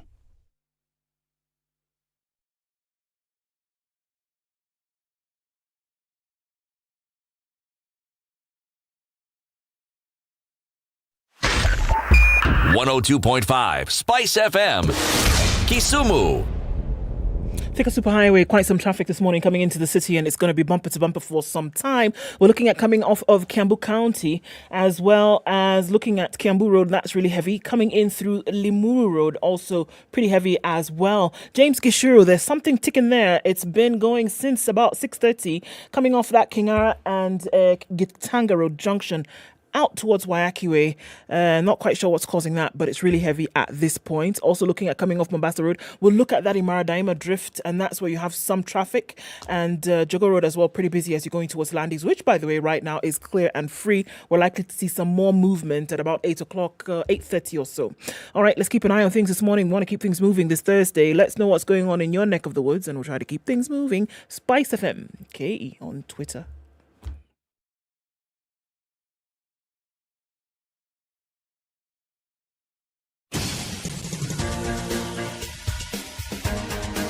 This is the Situation Room, the home of hard-hitting political commentary and penetrating insights about the state of the nation. This is a talk radio experience like no other. The Situation Room, a place for hard truths, debates, and elevated conversations. The Situation Room, witty, political, engaging, deep, controversial. In the room, we have C.T. Muga, researcher, academic, seasoned political observer, a fountain of wisdom in these politically uncertain times. Ndu Oko, Nigerian by birth, Kenyan by choice, communications expert, Pan-Africanist, a truth seeker and believer in people power, and Eric Latif, agent provocateur, the man in the chair, seasoned journalist, news hound, a man who believes in punching up, not down.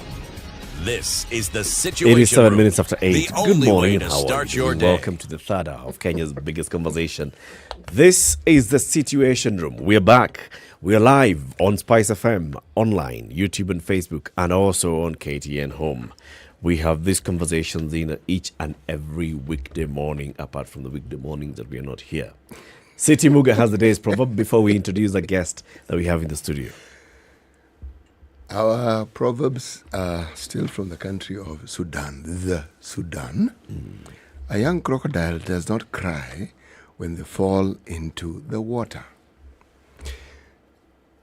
Eric asked a question earlier on, how does a crocodile fall into the water? And my response to, well, at some point he's out of the water. When they then get back into the water, that is falling. That is falling into the water. Now, you take your pick. But he asked again, I told him, Chief, I didn't write the proverb. I'm merely just reading it. Neither am I a crocodile. Neither am I a crocodile. Neither do I study crocodiles. Okay? So stop asking me difficult questions. How did you know the crocodile is not crying? See? Okay, next you're going to ask me, how do I know that it's a young crocodile? Yeah. Was it smaller? And do old crocodiles fall? Okay. Uh-huh. So does an old crocodile cry when it falls into water? What I'd advise you to do, the two of you, when you visit Mamba village in Mombasa where they have crocodiles, okay? Stop asking me these questions. In Mamba village, they don't fall into water. They do.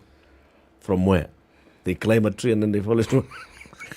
What is this? This thing about a crocodile falling into water. Where from? Anyway, let's welcome our guest, Nancy Matimo. He's the managing director of Multichoice Kenya. Good morning, Nancy. Good morning. Here, these people in the crocodile falling into water. I mean, does it even begin to make sense to you? Because it doesn't. You know, yesterday I was listening to lizards dreaming into becoming crocodiles. Okay. The things human beings do. We don't want to know under which context this was happening. So you attended a meeting of lizards? Supreme Court. Nice one. Yeah. Nice one. Straight from the squawk. Directly, right? Yeah. You know, these fellows, according to our guest, even by past an evolutionary process, they didn't even become monitor lizards. It's just lizard, crocodile. Nile crocodile, for that matter. Yeah. Picky ponky. Pacamielo, disco. Yes. Nancy. Yep. Multichoice Kenya. I mean, we have interacted with Multichoice for many years. This is what? Over what? 25 28 years? years. 28 28 years. years now. 28 years of Multichoice in Kenya. You just started with Mnet, then continued. Now it's a whole universe of very many things. What is Multichoice? You know, let me tell you a little story before we get to really who Multichoice is today. Story. We like stories. They're not lizard, crocodile stories. These are true stories. First and foremost, we are truly privileged to continue to claim and take the pride of being the number one video entertainment platform, technology-led platform, but the best storyteller in Africa, and in certain cases, in certain genres, actually the best in the world. But in the 28 years that we have been in Kenya, we started off as a small station, a small segment on KBC Channel 2. And then we moved on to Mnet, which was purely general entertainment. And that's where we started growing our platform as a super aggregator. And then we launched the super aggregator platform, which is pretty much aggregating all genres of content. So we have current affairs. We obviously host all Standard Group current affairs channels, including KTN Home as well. And then we also have all these documentaries. We then brought in telenovelas, general entertainment. We have kids content. And now, obviously, the biggest slate of content that you can find in the world for sports across. So today we pride ourselves as the number one super aggregator of content globally for our world for sports with our Super Sport brand. And people get confused a lot about who we are. So Multichoice is really a corporate brand with a house of brands. So we have product brands and we have platform brands. We have specifically, when we talk about platform brands, we have now Showmax. People don't know that Showmax is a Multichoice product. It is DSTV and GoTV. DSTV was our number one flagship brand that we went into the aggregation business with. So when we had Mnet and brought in all these other product brands or content product brands, we then built a platform called DSTV, which is what the customer knows. The customer doesn't know anything about Multichoice. They actually know a lot more about DSTV, GoTV, and Showmax.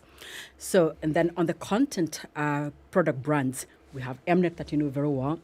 And we have SuperSport. I don't know if there's anybody who doesn't know SuperSport, ideally. And SuperSport is really the big name globally in football, very good curated football content. But of course, not just football. We have rugby. We have Formula One, motorsport. Tennis. We have everything, including netball. I played netball, by the way, at one point in my life. Including cricket. Including cricket as well. I haven't played cricket, but I have just about played every other game. I haven't tried. And all of us who are sports lovers. And by the way, a big shout out to all the Arsenal fans. You know. For last night. You've done something you for are, him. Eric, Latif. Yeah. 5 games unbeaten. I mean, that's like what? That's like behaving like a true crocodile. Not a lizard. Wow. Proper Nile crocodile. So SuperSport has all these. I mean, like you've said, it has football, it has golf, it has rugby, it has cricket, it has netball, it has tennis, WWE, UFC, all those. Yeah. And then you have now the other documentary channels. You've got the news and entertainment. You've got the African content. The local content that we are so proud of. Absolutely proud of. What's that Formula One car racing thing called? It's called Formula One. Okay. I must forgive you.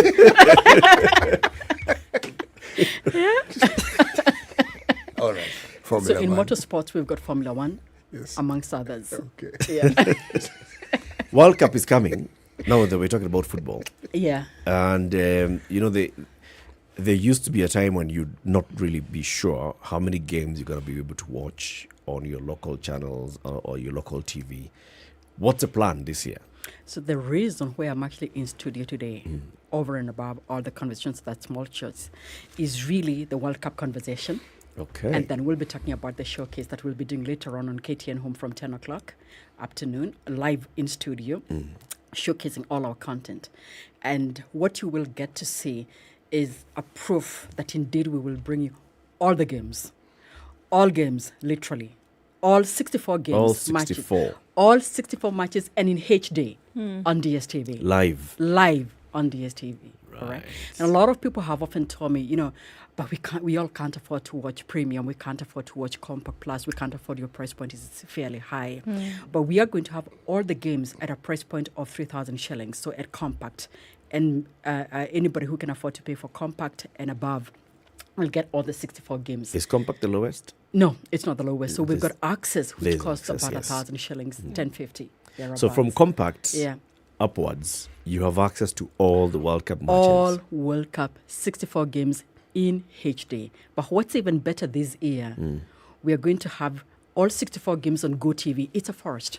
GoTV is our value segment product, platform brand, where we then are able to provide content from a price point of 1,500 shillings and below. So for the very first time, we shall have all 64 matches available to GoTV customers on super package that we launched last year in November. That goes for just about 1,500 shillings. Yeah. Why do that? Because the reason why we do that is because we are cognizant of the fact that DSTV in itself is a satellite-based product, direct to home. So the cost of accessing DSTV is prohibitive for certain people. So for the value segment, we have a different product that we call GoTV, and all you require is a little decoder that costs 1,299 plus an antenna, pretty much like a regular TV antenna. Yep. So that brings down the cost of access and removes the barrier of entry for new customers. That really is the main reason. But also, we also curate content that's available for as low as up to 300 shillings that you wouldn't find on GoTV. Then GoTV customers over time told us, there's all this great content that's sitting on DSTV. Whereas they are aware that we cannot put in, let's say, all the premium content. Can you give us some select content that we can be able to access using our current infrastructure or setting? So that's exactly what we did. We introduced Super. And we are packing all this great content that comes onto DSTV onto Super. Yeah. Fantastic. So 2022, obviously, you've got these great plans in terms of content that's coming out. World Cup, obviously, being one of them with the 64 matches. What else do then folks have an opportunity to look forward to? All right. So let's first go back to World Cup for a little minute. For the very, very first time, we're going to have more than one channel broadcasting or basically showing the World Cup. So traditionally, all the showcases we've done and all the channels for World Cup have been in English, purely in English commentary. This time round, we shall have a Kenyan Kiswahili commentators, super sport commentators. That's big because a lot of people, when we speak to Kenyans, a lot of them are telling us you have too much English in your content, right? So for the very first time, we shall have our own local commentators with a dedicated channel. We shall also have a special channel for the fans, showing the stories behind the scenes, the fan-based conversations, the snippets on delayed matches, and basically conversations, especially for those that are true ardent followers and those that are totally crazy about football. So over and above the football conversation, we also have lined up in January next year, Big Brother Niger and Big Brother Mzansi clash of the Titans. So those of you that don't know, we have the Big Brother series or the Big Brother format that we have run, and in some time back, we had some East Africans as well participating in the Big Brother and made a couple of people launched them into their stardom, literally. Well, a presenter in our sister station, Combox. Yes, Combox, of course, on Vibes. Yes. I just saw this one as I was working in. So Big Brother Mzansi, which is basically based on South African housemates, all the winners of the previous shows, together with Big Brother Niger, all the winners will be coming together in one house. You can imagine what that will look like. It's going to be a sensation of 24 hours world.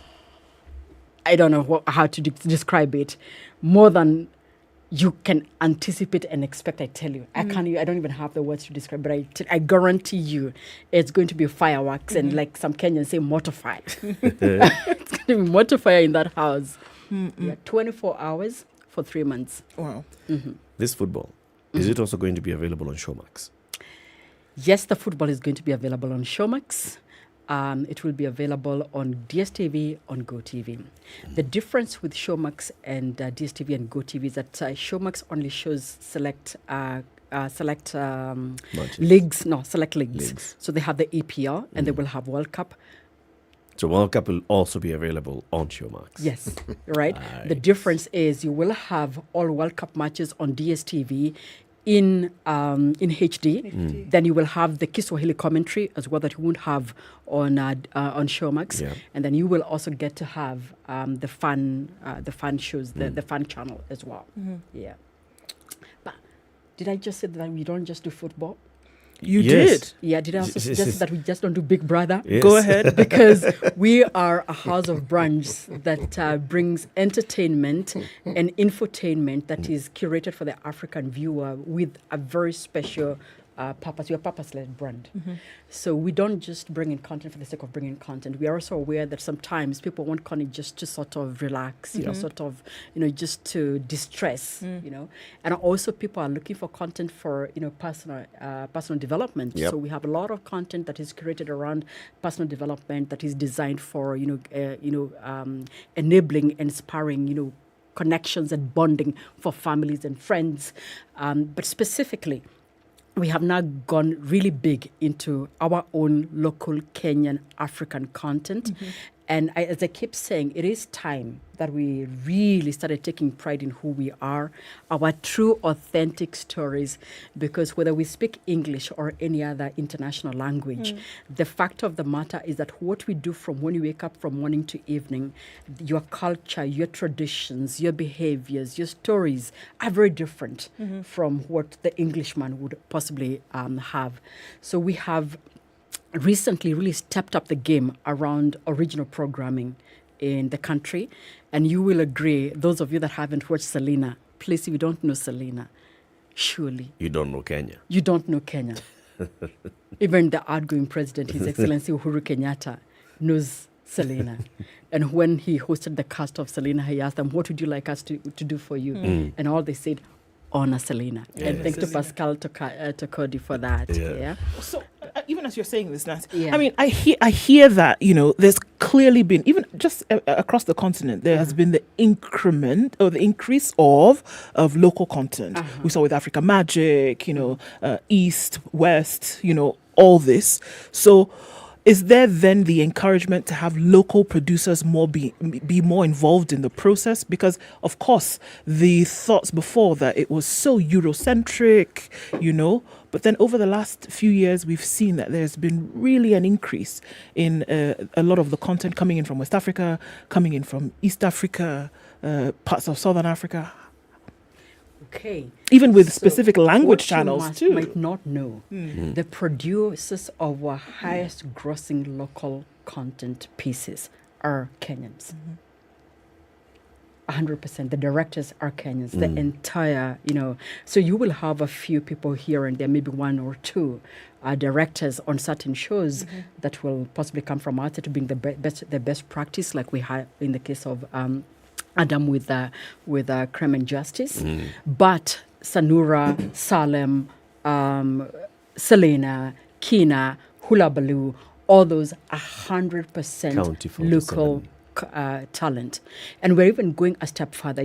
For a long time, people did not think that really being in film, of all things, music has had its fair share of good glory days, and growing up in glory. But film for a very long time has been shunned upon, and a lot of people would say possibly that's not a career for me. But we are bringing decency and dignity into this career and really giving people a platform to take pride, not just as in terms of the people that are in front of the camera, the actors and the actresses, the cast, but also the people that actually do the production and directing and the script writing. But what therefore has happened, because over time people did not quite think this was the place to be. I want to be a doctor, I want to be a lawyer, but those things have changed for the new generation. Creative arts was Muga, not I'm sure the for place to you, go. when you were growing up and everybody else, including myself, being a doctor was it. But I can guarantee you the younger folk today coming up, the freedom of expression and freedom to want to grow their careers and take whatever path they want to take is now real. So what do we have done? Because we are aware that we don't have specific schools in Kenya that teach film, that teach script writing, that teach production, sound, etc. We actually have a Multichoice talent factory that has been running for 3 years now. And I'll also be talking about it later on. The Multichoice talent factory picks about 20 students from East Africa. And we invest a lot in it. We pay 100% for their upkeep. We host them in Karen. We in a house. We give them a stipend. We give them equipment, including laptops, everything, right? And of course, it is focused a lot more towards, I'd say, the less privileged persons, because we know there are a lot of people who have taken on the world stage, whether it's in Hollywood, because their parents could afford to take them to the New York Film Academy or take them to other big schools globally. And once they go through the training, the best students, then we take them to the New York Film Academy, and we also ensure that they are absorbed into the work environment. So some of them are actively producing and directing shows and taking on other roles on our Maisha Magic productions. And actually, when you look at the entire alumni, about 44% are now actively employed, so either self-employed as entrepreneurs doing their own productions or working with us or other media houses. So yeah. That's a big one. You're going to tell us more about that after we do this break. But let's just look again at the local content, like you're saying. Multichoice has taken up very many local productions, and this basically talks about very many crew who are working in these films, very many people who wanted to get into acting and now they've become very good. Sanaipe, for example, on Kina, just started like that, and she's big. Jimmy Gathu, one of us here, very big on Kina as well. Selena with Kina Pascal Tokodi and all. Are you able to actually tell the impact that you've had on the local creative industry sector? Can you say, because of the work that Multichoice has done in this sector for the last X number of years, we now have this number of people who've won awards, we now have this number of new production houses that have opened, we now have this number of people who are employed in this sector? I should have brought you to our showcase last year. We spoke exactly about that. First and foremost, we put in at least 500 million shillings in just the production of local content for just that period alone. And then we have built stars, as you said. If you speak to, we brought in Sana to actually talk, Sanaipe, in studio, live, to tell her story. We brought in Jimmy Gathu. We also brought in Ondiek Nyukakwota. You must know Ondiek Nyukakwota of Hula Baloo. And previously and I also used to feature quite a bit on Vioja Mahakamani. We brought all these stars, first and foremost, to talk about the impact that we have created from a personal perspective. And they told stories of how there were big stars on TV screens, but sometimes they could not even make it from their house to the studio because they did not have bus fare.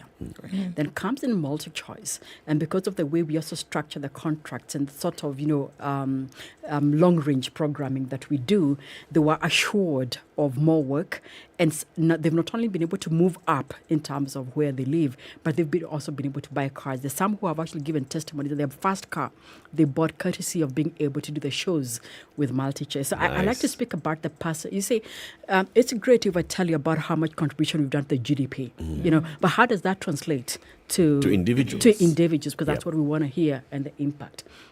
That if you go to a village called Gesha Village, that's where one of our big sets actually happens. It was just a village.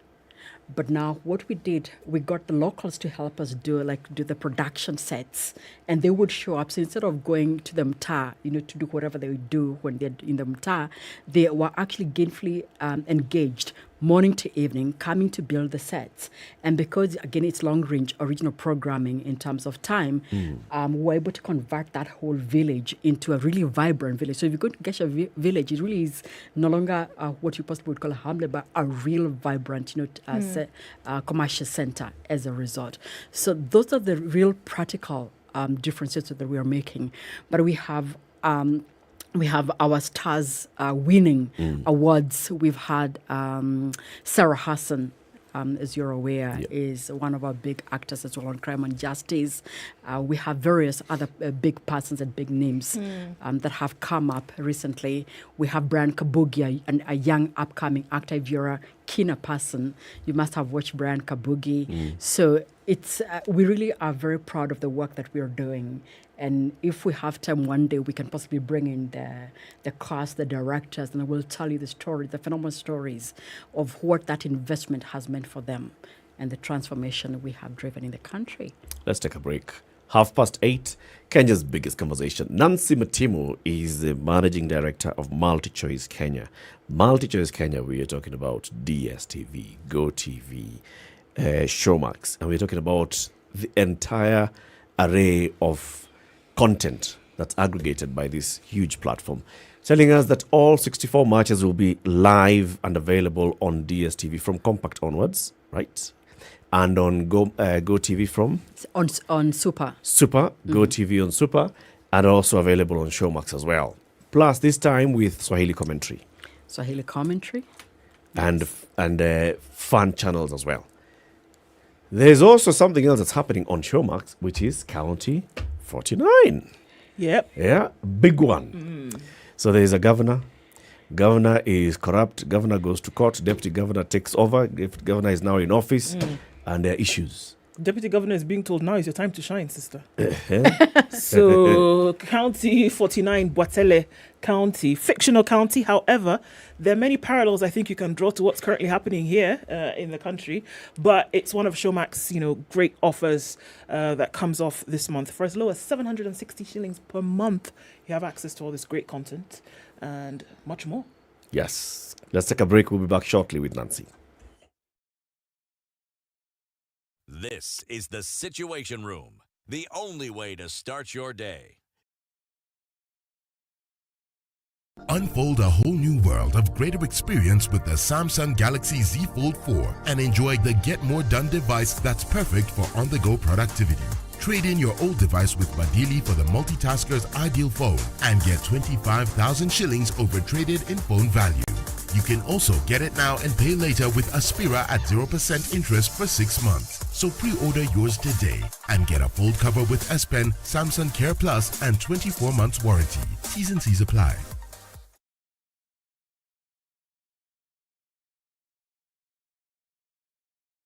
We know it is cold, but Cold Stone Creamery has hot deals for you. This month, enjoy cups of rich and creamy ice cream, delicious ice cream cakes, and fresh oven-baked cakes at amazing prices.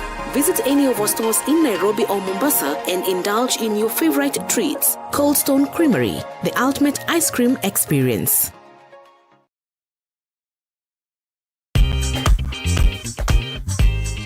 Digger Classifieds is an all-in-one platform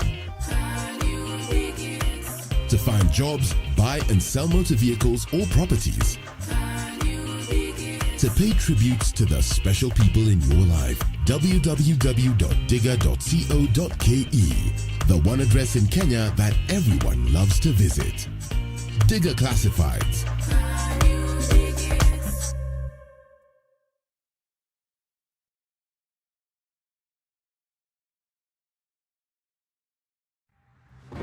Introducing Boatele, County 49, a rich county where the leadership has failed its people. Justice and peace are elusive while violence sweeps through the county. What will be done to save the people of Boatele County? Cloudy conditions County in Nairobi 49. at 15, highs of 23. We'll see highs of 23 as well in Nakuru, where it's sunny at 15. It's 14 and raining in Nyeri, highs of 21, and we'll see highs of 22 in a sunny Eldoret at 14. Raining in Mombasa as well at 23, highs of 28, and highs of 28 in Malindi, where it's raining at 25. Mostly sunny conditions at 21 in Kisumu, highs of 27, and we'll see highs of 25 in Kakamega, where it's sunny at 20. Looking out into Kampala, the rain is still coming down at 21, highs of 25, and highs of 29 in a sunny Dar es Salaam at 24. Slightly warmer at 6 degrees in Johannesburg, highs of 20 and lows of 4 today, and it's mostly cloudy at 24 in Lagos, highs of 29. 32 will be the high in a sunny Kinshasa at 21.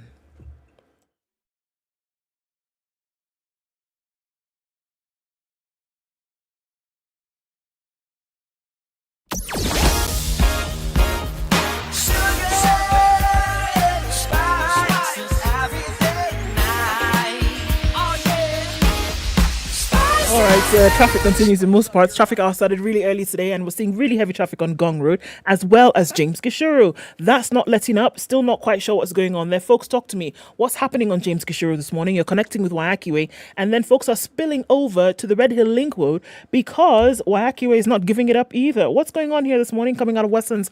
Doesn't look too pretty. We're also looking at the exits of the expressway, quite clogged at this point. Kiambu Road, heavy traffic inbound towards Muthaiga Square. And it's looking a little bit better on the Thika Superhighway, but you're going to get to Survey and things are going to stop with heavy bumper-to-bumper traffic all the way through to the Pangani underpass. It continues on Jogo Road as well. Now is when Landis is taking some of that heat. It's going to give off towards Kamkunji. And we're also looking at traffic coming off Langata Road. My word. Not quite sure what's going on there, but it's heavy. Industrial area, Jogo Road, Likoni Road, Lusaka Road, Lunga. It's cray. SpiceFM KE on Twitter. Talk to us there. Let's keep things moving as best we can this morning.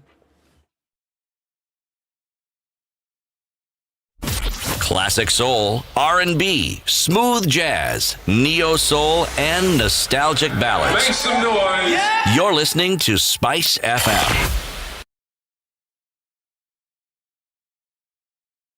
Mature, intelligent talk every morning. Spice up yourself.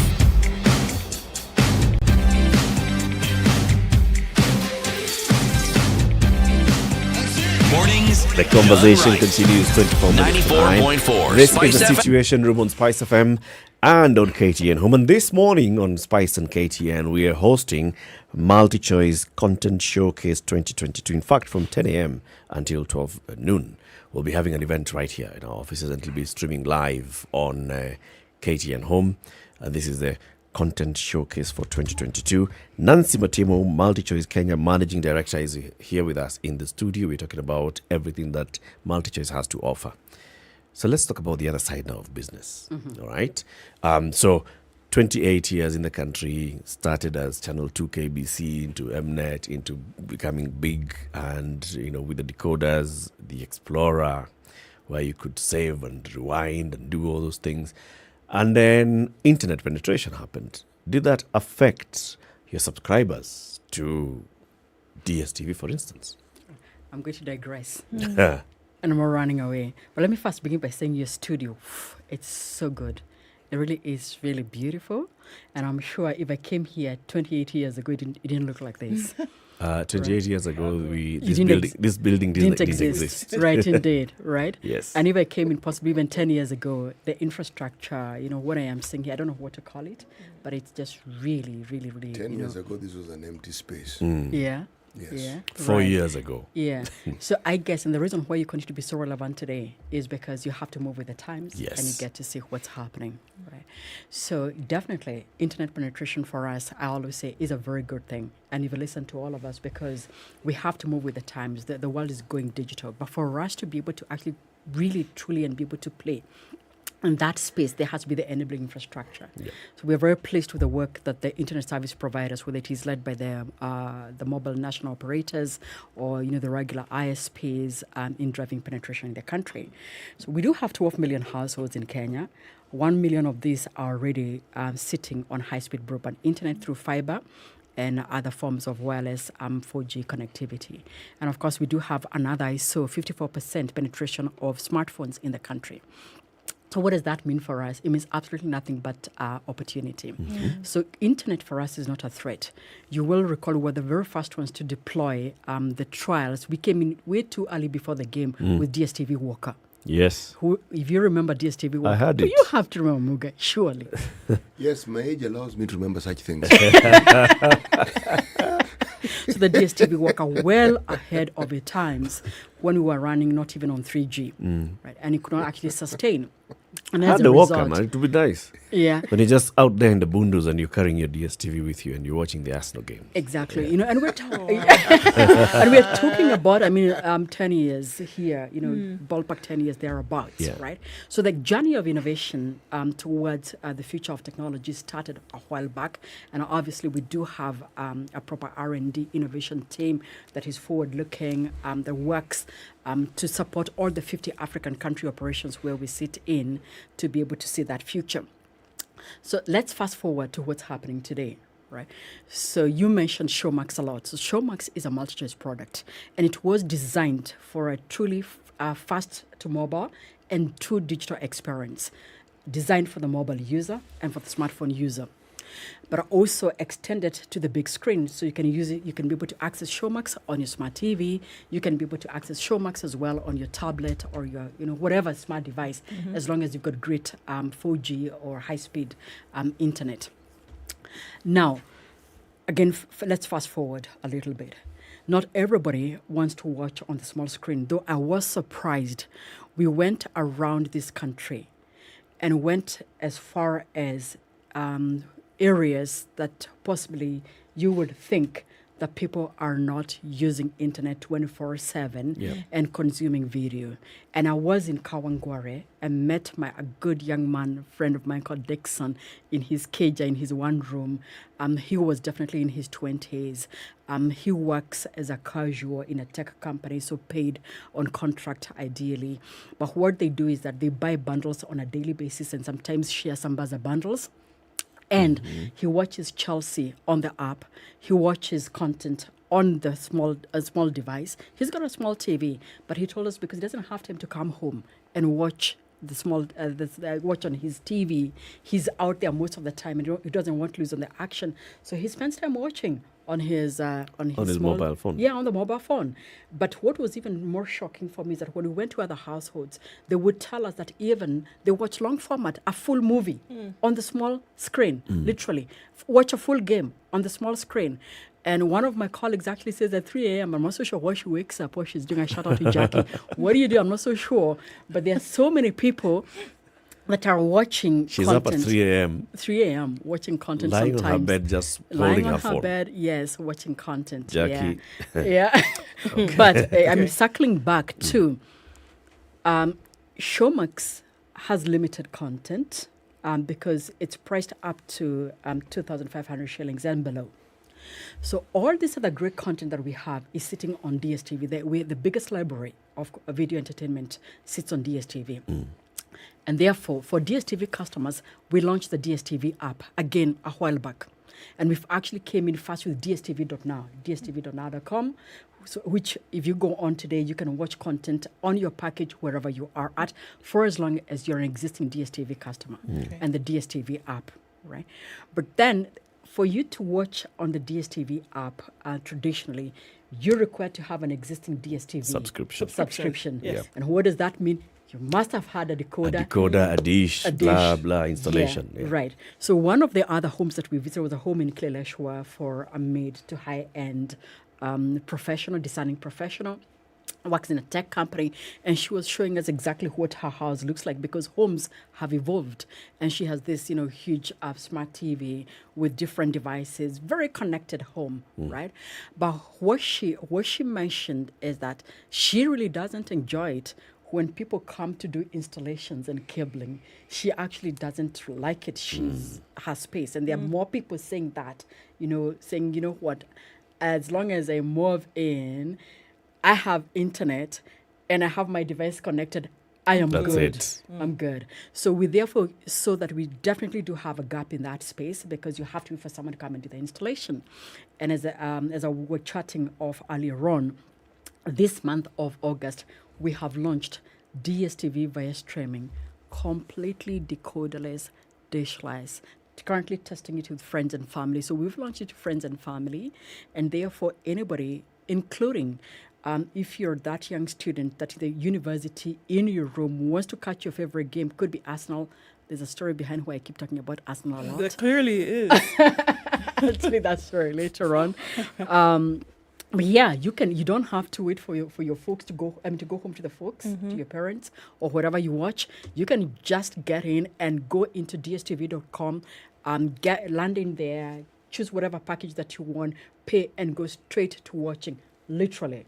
I think when we met the digital disruption caucus team, colleagues in the country. There are about 200 plus digital enthusiasts, and we just showed them exactly how it looks like, and they're like, "Oh wow, like, oh, really, DSTV? So, yes. So with this, you have access to all of the DSTV channels. 100%. All channels from Access through to Family, Compact, Compact Plus, and Premium. So you can watch this on your mobile device, on your tab, and your TV? And the gaming consoles wow. that are connected, because the young folk, the tweens in particular, into all the way to their 20s, they're accessing apps and content using their gaming consoles as well, right? So if you have a PlayStation at home, you can access it. My son, who is 18, I don't even think knows how to operate a decoder. Does not know how to operate, and he had never been interested, because he watches on DSTV.now and gets on also accesses content via the PlayStation. So gaming consoles are also becoming an entryway into if you don't have, and of course Android boxes as well. And we have all our great content now available. Yeah. How big is your research and development department? How big is it? Yes. So let me just put some context here. We have a team of maybe 100 first and foremost, what we call development operations, which is more important than just R&D. Okay, so the R&D team is in regions of 50 thereabouts. But the reason why I'm talking about the DevOps and the tech guys listening to me would understand what I'm talking about. It's not enough today to have a great R&D team that is not complemented by a great development, IT development, operations, and digital-oriented team. This team sits in the Czech Republic, services all the countries that we have across the 50 African countries. So we have shared services, 100% focused on just developing digital products for DSTV, Showmax, and whatever other digital products we're working on.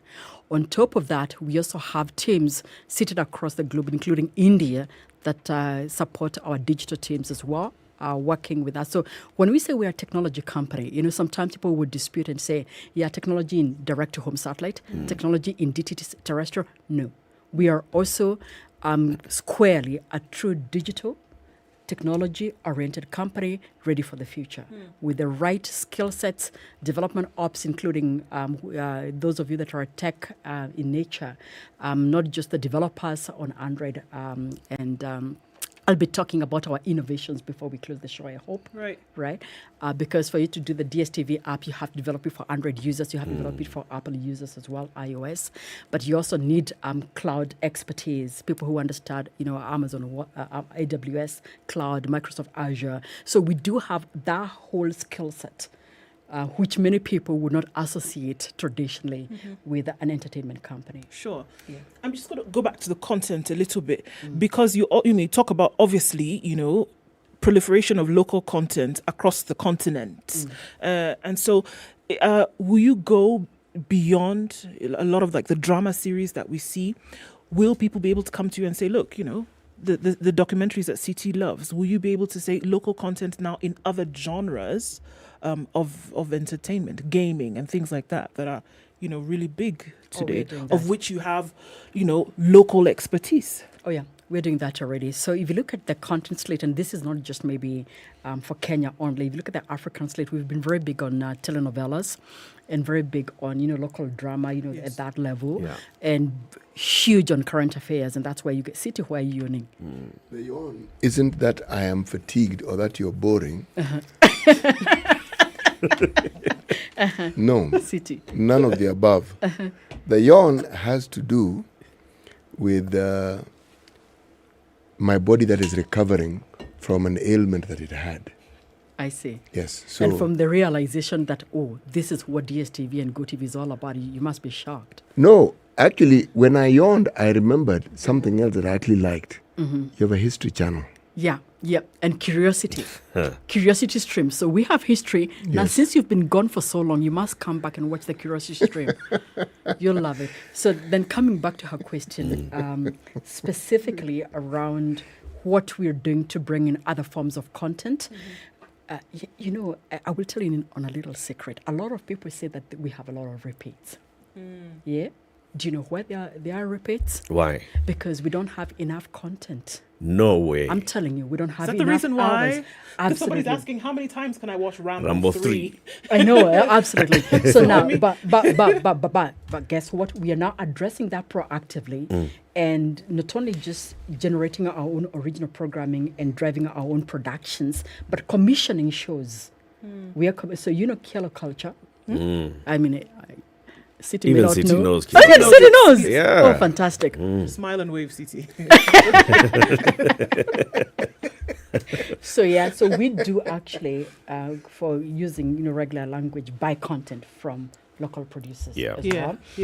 And we are constantly challenging them to give us content outside the traditional genres. Okay. So you will not start seeing different slates and different genres of content that is locally curated as well and designed by Kenyans like you have never seen before. So can they come to you though? That's the question. Or do we wait for a cohort call to be announced and say we're taking applications for this and the No, other thing? no, Or can they somebody can say, come well, any day. here I have this idea and I want to Any develop day. this? Yes, absolutely. Any day. And we do have a submissions portal, a live submissions portal. I will possibly announce it as well as we are doing the live showcase. But we also have the regional director for MNET who manages the syndication of all this content and the programming. Sits in Nairobi. We are so privileged. Sits in Nairobi on the same floor with me, with a whole MNET team as well that's sitting there. So, and we don't just wait to go out and look. We are waiting for people to actually bring contact us. So you're free to reach out to us and get to us and submit content and even ideas that we can develop together. There's a lot of reality TV that actually you've taken up. Huh? Yeah. And this is, what's the name of that producer? The one who's doing Kialo and has done all the other Sauti Sol and Mbugua. Yeah. Doing very good work. Now, how about movies? Yeah. So we stop now watching Rambo 3 and start watching not Who Killed Captain Alex or Uganda, our own movies. Eric, did someone give you my notes earlier? I think so. He's got a cheat sheet. He's got a cheat sheet. So in my cheat sheet, actually, we will be launching, so you must have seen last year we launched Movie Magic, but it largely has a lot of Tanzanian content. So in the next few, we shall be launching 17 films, Kenyan films, 17 of them. Films that you'll be able to access on DSTV and GoTV.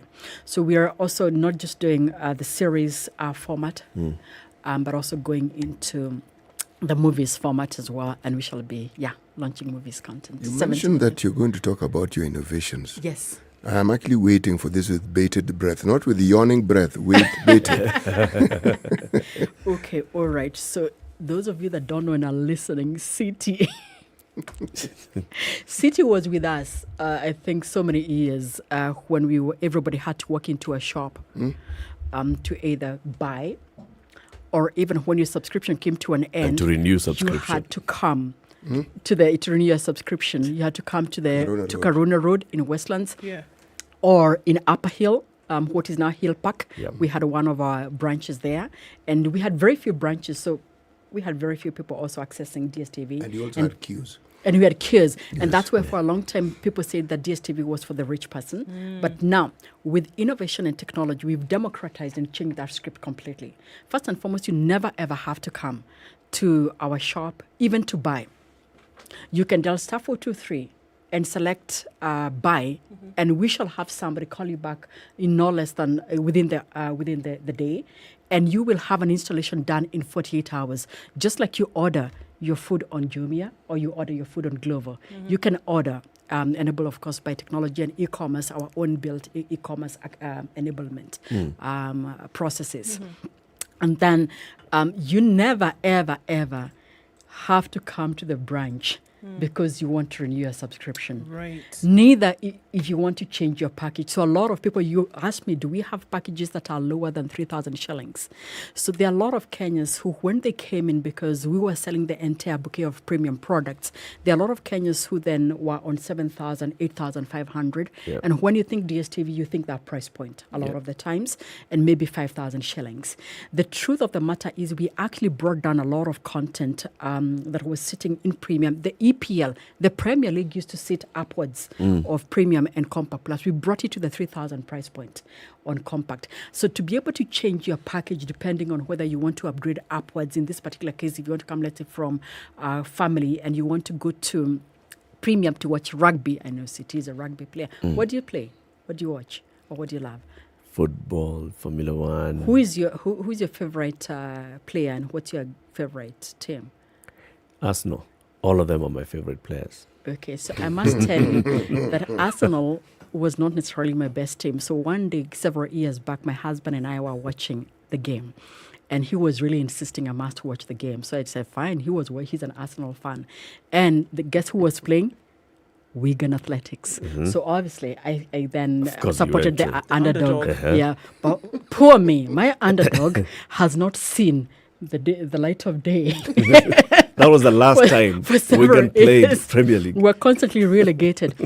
But anyway, coming back, so if you want to watch the UEFA Champions League, you can't watch it on Compact. You have to go on to Compact Plus. And then if you want to watch rugby, you want to watch cricket, you want to watch Formula One and golf, only sits on Premium. So to change your package, you go into Star 423, you go on DSTV app or MyGoTV app, and it happens instantaneously. Okay. Do you know that issue that happens when you disappear? You don't pay for DSTV or GoTV for like 2 months or 3 months. Yep. And then obviously what happens, you switch off your decoder, right? Yep. So you switch, and then you decide, Arsenal is playing tonight. So I must catch the game and I must pay. So you pay, and then you switch on your TV and it tells you error is 16. I'm sure everybody who has watched DSTV, GoTV is very familiar with the errors. It's the number one biggest complaint that drives calls to the call center. You don't have to actually, the reason why it actually shows that the picture cannot be displayed because at the time that you are playing, your device was not active. But it's so easy to actually clear that error. Again, you go to my DSTV app, you go to my GoTV app. These are self-service apps, and you can even see content. You can see previews of content. You can do so much more on my DSTV and my GoTV that you can obviously do on Star 423, which is designed for the person that doesn't have bundles. Right? Okay. But that's just self-service. So from a viewing experience, you no longer just have to see, now you're seated here, you want to catch your latest documentary. You don't have to look at that screen. Or sometimes you want to go and catch an app, or you want to have your own private moment. Or for those of us, many people never ever wanted to say what their favorite show is, because like for me, maybe I loved Kardashians and I love the Kardashians, but you don't want to say that in public. Neither do you want to be seen watching Kardashians. So on your tablet, you can catch your Kardashians privately, without the public glare.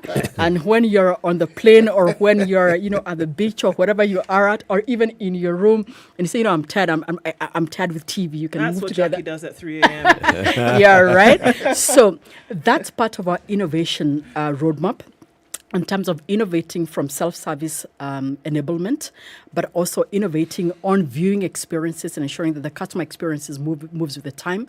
So we talked about the Showmax, which is digital. We talked about digital mobile designed. Then we have DSTV app. And now the latest innovation that we are announcing is the DSTV via streaming completely decoderless. Can I ask you a quick question on that streaming? Yeah. Will there be an option for VOD? And to say, pick and choose what you want to watch? Oh, you're switched on. You are so damn VOD, SVOD, VOD, SVOD. So VOD is video on demand, which basically means I don't have to come and sit and watch. All of us are watching Kina at the same time, or we are watching news at the same time, right? So video on demand is being able to choose whatever content I want to watch whenever, wherever. I can binge watch or select pieces of content. So that works for non-live content. So we shall continue to have all live content. You can imagine World Cup has to be live. You want it live, so that has to be formatted in what we call the linear programming format, right? But then on this other hand, we already have a lot of VOD content available on catch-up, as it were today. But now with DSTV via streaming, even the whole selection process, the user interface, the user experience, UI, UX is absolutely different, right? And on top of that, from an innovation perspective, City, do you know anything called AI? You must. Well done. Fantastic. So You're deceptive. Yeah. Mimi najua ile ya ng'ombe. Artificial. No, you must not. You must. I see you at the cattle dip. I see you at the cattle dip, Eric Lott. And I see you with the vet. We are talking about artificial intelligence here. So we have, as part of our innovation and technology developments, we have enablement powered by AI, machine learning, robotics, and you'll start to get to see that effect on Showmax, but you also get to see it on DSTV via streaming quite a bit, and DSTV app, which is what powers basically the VOD content and the content designed for you and recommended for you. But you must know about your remote. You must know about your remote. Your remote has a blue button. That blue button is now powered by AI. We're calling it Craze. You click on it, it shows you content that is designed for you. But woe unto you if the whole day it is your help that has been watching, because then that's what it's going to recommend. That'll be the AI for you. Nancy, thank you very much for joining us today. And thank you for sharing all this. So we'll be watching from 10 to 12 p.m. on KTN Home as the event. Beautiful setup here. And of course, we'll be there. We'll still catch up. Thank you very much. Nancy Matimo is the managing director of Multichoice Kenya. We've been talking about Multichoice Kenya's Content Showcase 2022. Catch more of this on KTN Home this morning from 10 a.m. Good morning. Council for County Kioko Kilukumi, Professor Kindiki Kithure and Kato Kigan, the Independent Electoral Boundaries Commission chairperson of Fuller Chebukati, and the commission will also submit their defense and will be represented by Senior Counsel and former Attorney General Gedo Muigai, Eric Gumbo, and Kamau Karuri. We will be bringing you the latest in a subsequent news bulletin from the corridors of justice at the Supreme Court of Kenya now. Embu Governor Cecily Mbarire has formed a 6-member task force to come up with proposals and solutions aimed at reforming the ailing health sector in the region. The task force, chaired by retired former Director of Medical Services at the Ministry of Health, Dr. Francis Kimani, according to the Governor, has a mandate of 1 month. My key emphasis is medical services, public health, and public service. The task force has 1 month's mandate to come up with proposals and solutions towards revamping the health sector, providing clean environment in our towns. And so the said team of 16 will commence work immediately, and they are open to visiting all our facilities as they deem fit and talking to the officers within the Department of Health and bringing back to me their findings and proposals on the way forward of revamping the health dockets. She says she will request an approval of an additional budget by the ward representatives when they are sworn in to revive the health sector in Embu, which is indebted to KEMSA. Mbarire has said that the county government will pay 35 million shillings to reduce the debt and enable KEMSA to provide more drugs according to the agreement between KEMSA leadership and Governor Mbarire. And talking to the officers within the Department of Health and bringing back to me their findings and proposals on the way forward of revamping the health dockets. But let me also say that the committee is already at work because they have already proposed short-term measures. One among them is what we are already doing, making sure there is provision of drugs from KEMSA and the cleaning services that we are going to be seeing in the next couple of days so that we are able to set the ball rolling. Kisii Governor Simbarati has cracked the whip in the county government Human Resource, Transport Department and Ministry of Finance, demanding an explanation on how the county is paying ghost drivers who are on the payroll. Speaking at the Kisii Agriculture Training Centre during a meeting with all the county drivers and heads of department, Arati said it is not logical for the county to be paying 256 drivers against 82 county vehicles. He said the ghost drivers have been drawing salaries from the county government meant for development projects and other services in the county. I wanted to see those drivers, the 256 against the 82 vehicles. How else can we explain? Are some of drivers passengers in those vehicles, or indeed they are drivers? It's something we must sort out. Of course, I can't blame the team which has been in office, but it's something I want an explanation. Because these people, 256, they draw salaries, which is meant for development in the county. He ordered all the county drivers to avail themselves of the Gusii Stadium and stand alongside the vehicles they drive, including emergency service providers such as the ambulance fire engines today. At 11 a.m., the governor demanded an explanation from the CEC Finance, who has been procuring comprehensive insurance, but in real life, he is giving third-party insurance to the vehicles. Arati also warned drunken county drivers to stop drinking and driving, saying that he will not tolerate the behavior. To a sad note, and Tourism Cabinet Secretary Najib Balala has mourned his eldest brother Sheikh Salim Mohammed Abdallah Balala. The CS took to social media to announce Sheikh Balala's death, but did not reveal the cause of death. According to Balala, funeral prayers will be held at Shibu Mosque, Mwembe Tayari at 10 a.m., followed by burial at Kikowani Muslim Cemetery. Dr. Balala had served as Assistant Minister for Finance in Mzee Jomo Kenyatta's government in 1969. Our thoughts and condolences to the family. Now, police in Nyeri County have launched a manhunt for a suspect behind the abduction of 2 children who have since been found by detectives. Mwea East Police Commander Daniel Kitavi said the suspect is said to have abducted the 2, aged 6 and 12, on Sunday at Ngurubani. Detectives kicked off a search operation for the 2 children, which turned fruitful. This is Newswire. Dennis Asato, good morning.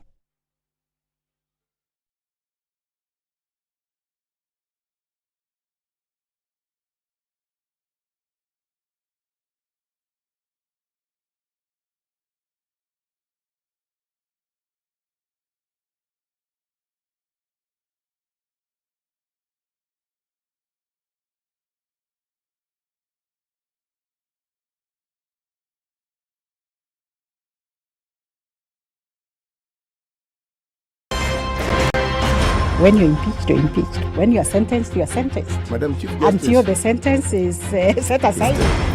Ukibeba vitu kwa roho utakufa. If you carry things in your heart, you will die. You've had the luxury of living for 50 years and you cannot still explain yourself. Surely. Oh my God. The reason for which you went to school and then gathered experience, that reason must be paid for. All right. Oh, okay. This level. Shape up or ship out. Levels don't change. No. It's about shipping out. You know my business partner here. Shipping out. Are we talking about the sheep in the bathtub? Or the sheep man? Emmanuel Talabu used to tell us a story of they were in school and they've been told to write composition about a sheep. His classmate raises a hand. Teacher, are you talking about the sheep or sheep goat?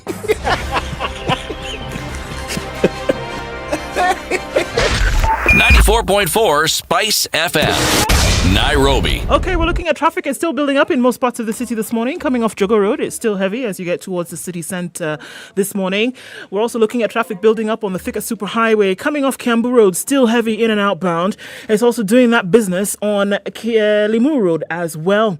James Gishuru has been really busy all morning, but we're looking at that tempering off as you're getting then towards that junction of Wayaki Way, coming off onto the Red Hill Link Road. Kuna Road there, going out towards Lower Kabete is all right, at least for now. We'll keep an eye on things. It's a few minutes after 9 o'clock. Talk to us on SpiceFM KE on Twitter. Let's keep things moving.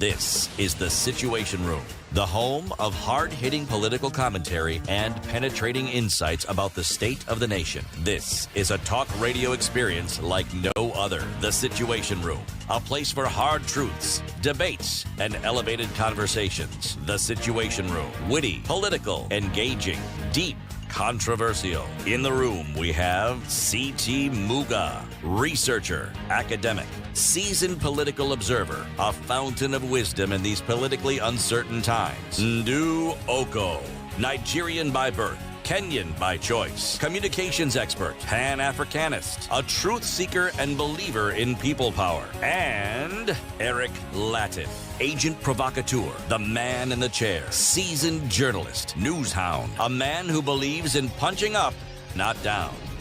This is The Situation Room. 8 minutes after 9. Good morning and welcome to the final hour of Kenya's biggest conversation today. We're live on Spice FM and online. Eric Latif, Nduoko and C.T. Muga. Who has the day's proverb? A young crocodile does not cry when they fall into the water. Yeah. A young crocodile. No more crocodile jokes, okay? A young crocodile does not cry when they fall into the water. Leave it at that, okay? A young crocodile does not cry when they fall into the water. Yes, if you have crocodile jokes, then write your own crocodile proverb. I have a picture of a crocodile in my head standing on the side of the road with a hat on his head, with his thumb up saying, "Can I get a ride?" rather than going into the water. Sorry, CT, I can't help it. Okay, yes, carry on. Hitchhiker crocodile. Okay. Okay, now, Supreme imerudi. Supreme is back. It's a Supreme responses now. The Supreme is back. Today is a Supreme responses. Now, this should be interesting. The petitioners, all of them, how many were kicked out? Moses Kuria and Ruben Kigame. Yeah. So we are left with how many? No. 7. And also, yes, Maure. Maure had wanted something. Yeah, he had asked that wanted to be he wanted to be an interest. He wanted to petition, number one. Yeah. Apart from that, he also was asking that the original petition be thrown out. That's good. Yeah. Okay. So those ones were told you guys. Just wait first, we're coming. So then we saw yesterday the other petitioners now making their case. And these are several. There are, of course, Raila and Karua. We then also had the other petitioners. There was a voter called John Joroge Kamau, who has filed a petition. There are civil society organizations led by Khalif Khalifa and others who also have filed their petition. The 4 commissioners are also saying their own things. Everybody. Today now is a turn for William Ruto, IEBC, Wafula Chebukati, and the others to respond. And we'll now be hearing of the responses today. What do you make of the submissions that were made yesterday by the lawyers? Okay, so the submissions were made online. A lot of the submissions, the applications plus the affidavits plus all the submissions. Yesterday was basically the lawyers giving a summary of what their thrust of the argument is. And we heard from the team led by now Governor James Orengo, representing the Raila team. We heard from the team of Senator-elect Okia Omutata, who's representing himself and others in a case. We heard from the team that is also even asking, the law says that the presidential elections shall take place in 290 constituencies. We are seeing Chebukati announcing 291. This man is creating his own constituencies. Boatele county. So Boatele is real. Boatele is real. County 49 exists. It's real. Showmax is on to something. Only in Kenya. It's not even 49. If you count the numbers, we may actually have something like around 60 counties in Kenya. So 290, who are these others? Of course, just as a Klenaola told him, boss, this is a presidential election we're talking about. Kenyans in the diaspora are also a voting bloc. That's where the one extra comes from. Okay, we saw lawyer Kibe Mungai coming to say, you know what, judges, let me tell you something. Some 900 people did not vote in this election. And they were supposed to have been facilitated to vote. Yes. You know who these ones? In fact, I'm not even going to tell you about people who are not in the country. CT had gone to Mombasa and he voted in Nairobi. This and the other. No. I'm just going to tell you about the people who were employed by IEBC. They were busy before the polls opened. They were busy until very many hours after they stopped counting. Yeah. So those people did not vote. And they should have been able to. And they should have been able to vote. The judges asked him, so how do you know they didn't vote? And then the cricket choir began. Now we'll hear the responses. They did not vote. Okay, how do you know they didn't vote? The IEBC should have made arrangements to make sure that such people vote. In fact, this IEBC has never really made arrangements to make sure people vote unless directed so by the court. And Kibe Mugai was saying, you, Justice Isaac Lenaola, in 2013 you said court must make sure that they have provisions for people in prison to vote for their president. Had you not done that, Your Honor, my lord, I would not have been bringing this thing to you. my lord, they didn't. My lord, okay, how do you know they didn't vote? All those things. What do you make of the submissions? We want to open up the phone line 0719-012-600 as we expect now to hear the responses from all these parties. What do you make of the submissions made so far? Ndu. Well, look, I don't think you expected anything different from what was made yesterday. And I think that, the bench was asking some critical questions made on the submission. We know that these were previously then submitted, like you said, online. But I think that what you saw was a spirited effort to make, and quite legitimately so, to make these arguments before the court, the same way that you expect to see the response that will come today. I think that there was a little bit of, and I want to look at from the side of Kenyans who are listening. There's massive confusion in terms of, all right, wait a minute, what's going on here? How many people have brought issues before the court? Who has an issue with what? Who is making, because then he was I am, the counsel standing for the first respondent, for the fifth respondent in petition number 3, and the seventh respondent, or the seventh petitioner, so it was a bit confusing for them there. But I think what came out very clearly was that regardless of who was saying what, that there were certain issues that came out that needed to be dealt with. And I think it was good that it was the issues that needed to be given some attention then that were brought out through the day. Regardless of who it was that came out, there were issues that were brought out, and those needed to pay attention. Those needed to be paid attention to. Before all of this started, I remember CT saying as well that it would be nice if we had some kind of debunking about exactly what was happening. And I think that was my trepidation initially. I was like, okay, so is anybody really going to understand exactly what's going on? But what I did appreciate from everybody who did make a submission yesterday is that the issues came out rather clearly. That the issue for which they were petitioning at one point or another came out clearly. What was also interesting for me, because of this whole menagerie of information, the bench was very clear. Guys, these are the issues upon which we are going to be listening to you on. All these other things, forget it. We're not even going to deal with that. And I think through the day, we also did then see the bench coming in and say, hey, excuse me, can we just can we stick to the 9? Stick to the 9 that we had said we were going to. And so I think that made it a lot clearer. But I was really impressed that it was the issues did come out. And I think that the bench has made it clear from the get-go that they're going to be critical of whatever it is comes out that they do not understand.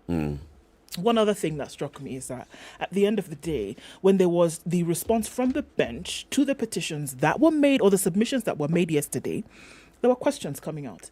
Before that, you would have seen the all supremacy of the bench, saying that, we are the be-all and end-all of everything, and we are the ones with the capacity to make the decisions.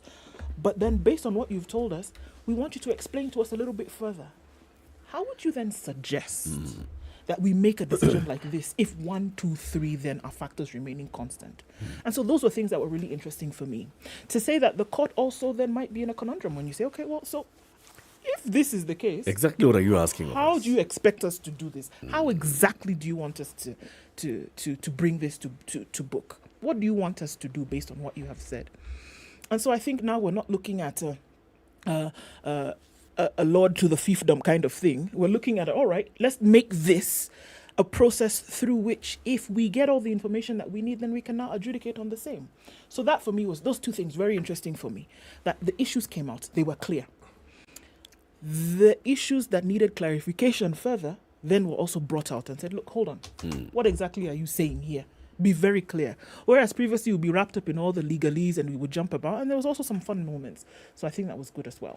But when cases are presented such as the ones that we've had in the Supreme Court, yes, it's understandable that you have a side, and it is that particular side that you represent whose argument you must present in the most convincing manner. And you must present it with details or accompanied by examples, and you must do what we refer to as due diligence. Okay? When I say I had a lot of rent seeking, I am not saying this loosely or carelessly. I am simply saying that when you have a situation such as the one that we have, and the main thrust and the focus seems to be on the chairman of the IEBC. And yet the reason why this matter is in court is not because of the chairman alone, but it's because of the outcomes that arose from an election that we've just had, which is being disputed, and the details of that particular dispute. So I get the impression that whatever those details are, all those individuals presenting their case seem to feel that they must put one Mr. Chebukati at the center of each and everything that they're saying. And I'm asking the question, really? Is he really the only person who is at the center of each and everything that is being brought to court? Singularly? Yes. And exclusively? Yes. Is he really? really, honestly so? You see, someone must hang. I understand. And you know what you want to do to the dog. I understand. Give the dog a bad name. I understand all that, okay? But what I also understand is that when you look at the culmination of a process, perhaps you need to give a little more attention to that process than the culmination. That's really what I am saying. Yes. Look at it in entirety. Yes, because we have been here before. The only difference now, there seems to be a lot more details being presented. There's a lot of IT stuff and as opposed to 2017 where one person related to the election died, so far we have two, okay? And stories of threats, we've had them before. So, the process that leads to the drama we are now witnessing, so long as questions remain unanswered or people deliberately do not want to answer these questions, we give it another 5 years, I dare say we may be exactly where we are again. We'll come back here full circle. Yes, in one way or the other. So, is it not time for the issues to be looked at and say, folks, the issues we have are these ones, and this is what we need to sort out once and for all, so that if there is a feeling, I don't share the feeling that there's a lacuna, sort it out. If there's a feeling that there's a process, sort it out. Whatever the Supreme Court is able to do, whatever is within their means to do, let them do it conclusively.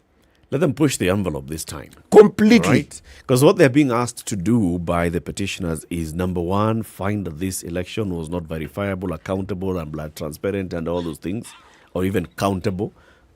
The fact that we don't even know how the numbers. Now, then number two, find that even if it was countable, verifiable, and then the winner is not the winner who was declared the winner. The winner is the other person who should not be declared the winner. So therefore, they declare them the winner. Number three, that there's an issue with the chairperson. But like you're saying, CT, underlying all these things is the question about how we run and manage our elections. The kind of electoral reforms that we have seen in this country since the 2010 Constitution have not necessarily come from Parliament. No. They have come from the courts. Yes. It's the courts that are putting in place the laws that manage our elections. When IEBC comes up with regulations, they go to court and the court says, no, this regulation runs contrary to the Constitution, so you cannot have this regulation in place. When this and the other happens. So by the time a judge says, okay, prisoners must vote. By the time a judge says, make sure that you have progressive realization of people in the diaspora being able to vote. By the time a judge is the one who says, okay, if you are going to rely on any ballot, the vote that was cast at the polling station, that is the final result. Do not consider anything else. You cannot amend anything else. By that, all these things are coming from the courts. Oh, we call them minor KI, we call them Joho versus who, we call all those. This time, the Supreme Court is sitting, and I think it also now needs to push further into these reforms. Say, there's an issue here about the composition of the IEBC. There was a question during the BBI, the composition of IEBC. There's an issue here. If a vacancy falls in the office of a commissioner or chairperson of IEBC, what do we do? What do we do? And how soon must the president declare this vacancy? Because what we witnessed since 2017, President Uhuru Kenyatta forgot that there was an IEBC that had 4 commissioners who had left. Until last year when he remembered, oh, wait a minute, we have an election coming up. he declared a vacancy. We had stayed for that long without the vacancies being filled.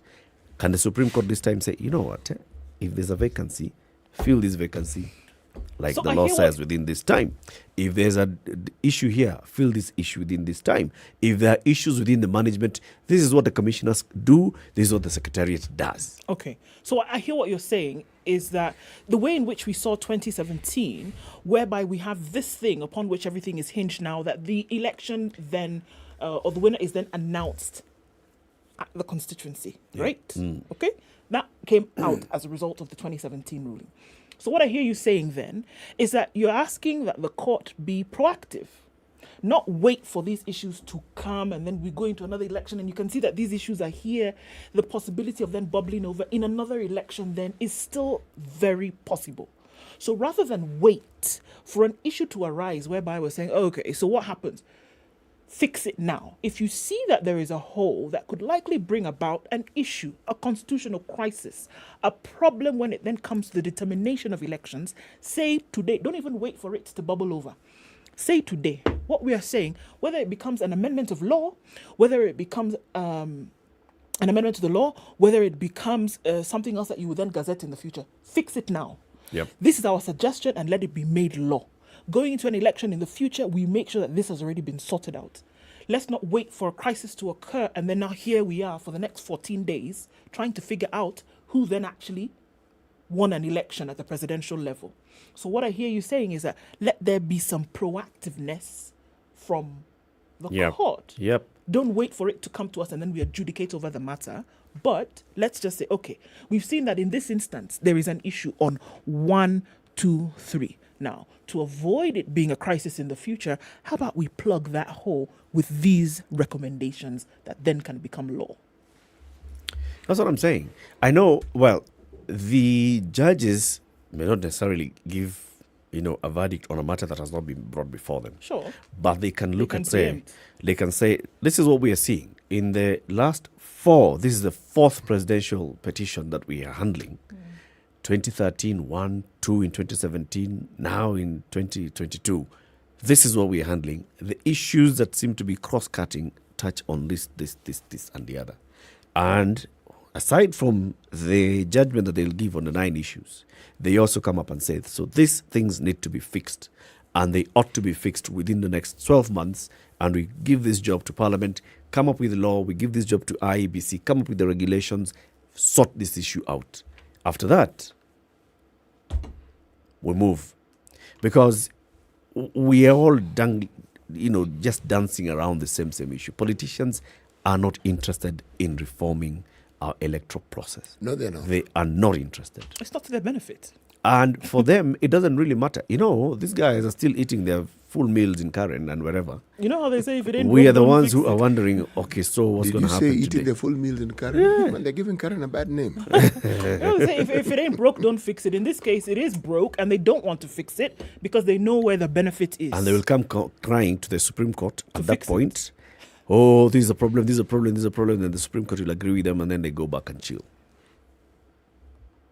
If it wasn't Raila Odinga in court today, it would have been William Ruto in court today.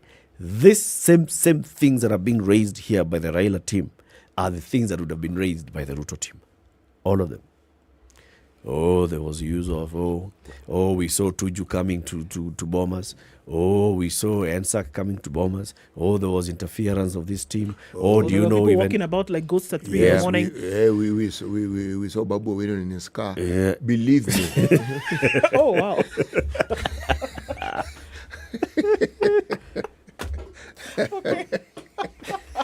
Okay. The thing is, even when it comes to determining what it is that ought to be brought before the Supreme Court, surely the Supreme Court and the officers who man it, the people, the 7 judges who sit there, understand the law better than collectively most lawyers do. Okay? Surely a threshold upon which you must determine whether a case can actually be brought before. Yes, you can come to the Supreme Court, but to bring it, you must make sure that it has this, so that the nuisance factor, this one where everything, you bring something, you're told, now go away. Yeah. you're told beforehand, this is the threshold for you to appear before us. Anything, don't bother bringing it. Yeah. Go ahead. No. I'll just. And if you bring it, and then you realize that what you're giving us here is some cock and bull, we don't even have the facts to back it. Where when done? Come and be going.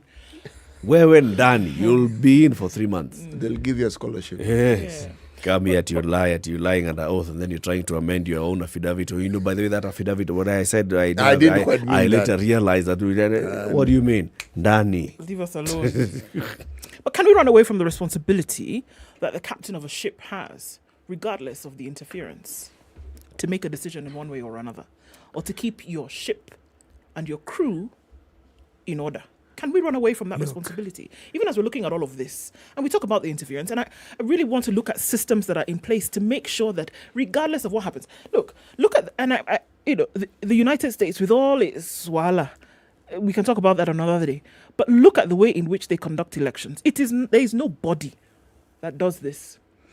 It is individuals who... No, there's nobody like the IEBC. There's nobody like the IEBC that does this. You have federal systems in place. There are bodies at different levels. Exactly. So at each state level, which is largely in the bodies that at each state level, largely made up of volunteers who come together and say that we will be able to help an election.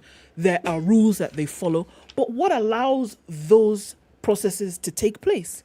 There is a system that has been set up which is trusted, and folks know that's why you can send your ballot in the mail. That's why you can wake up in the morning and go vote and carry on with your business as if nothing else is going on.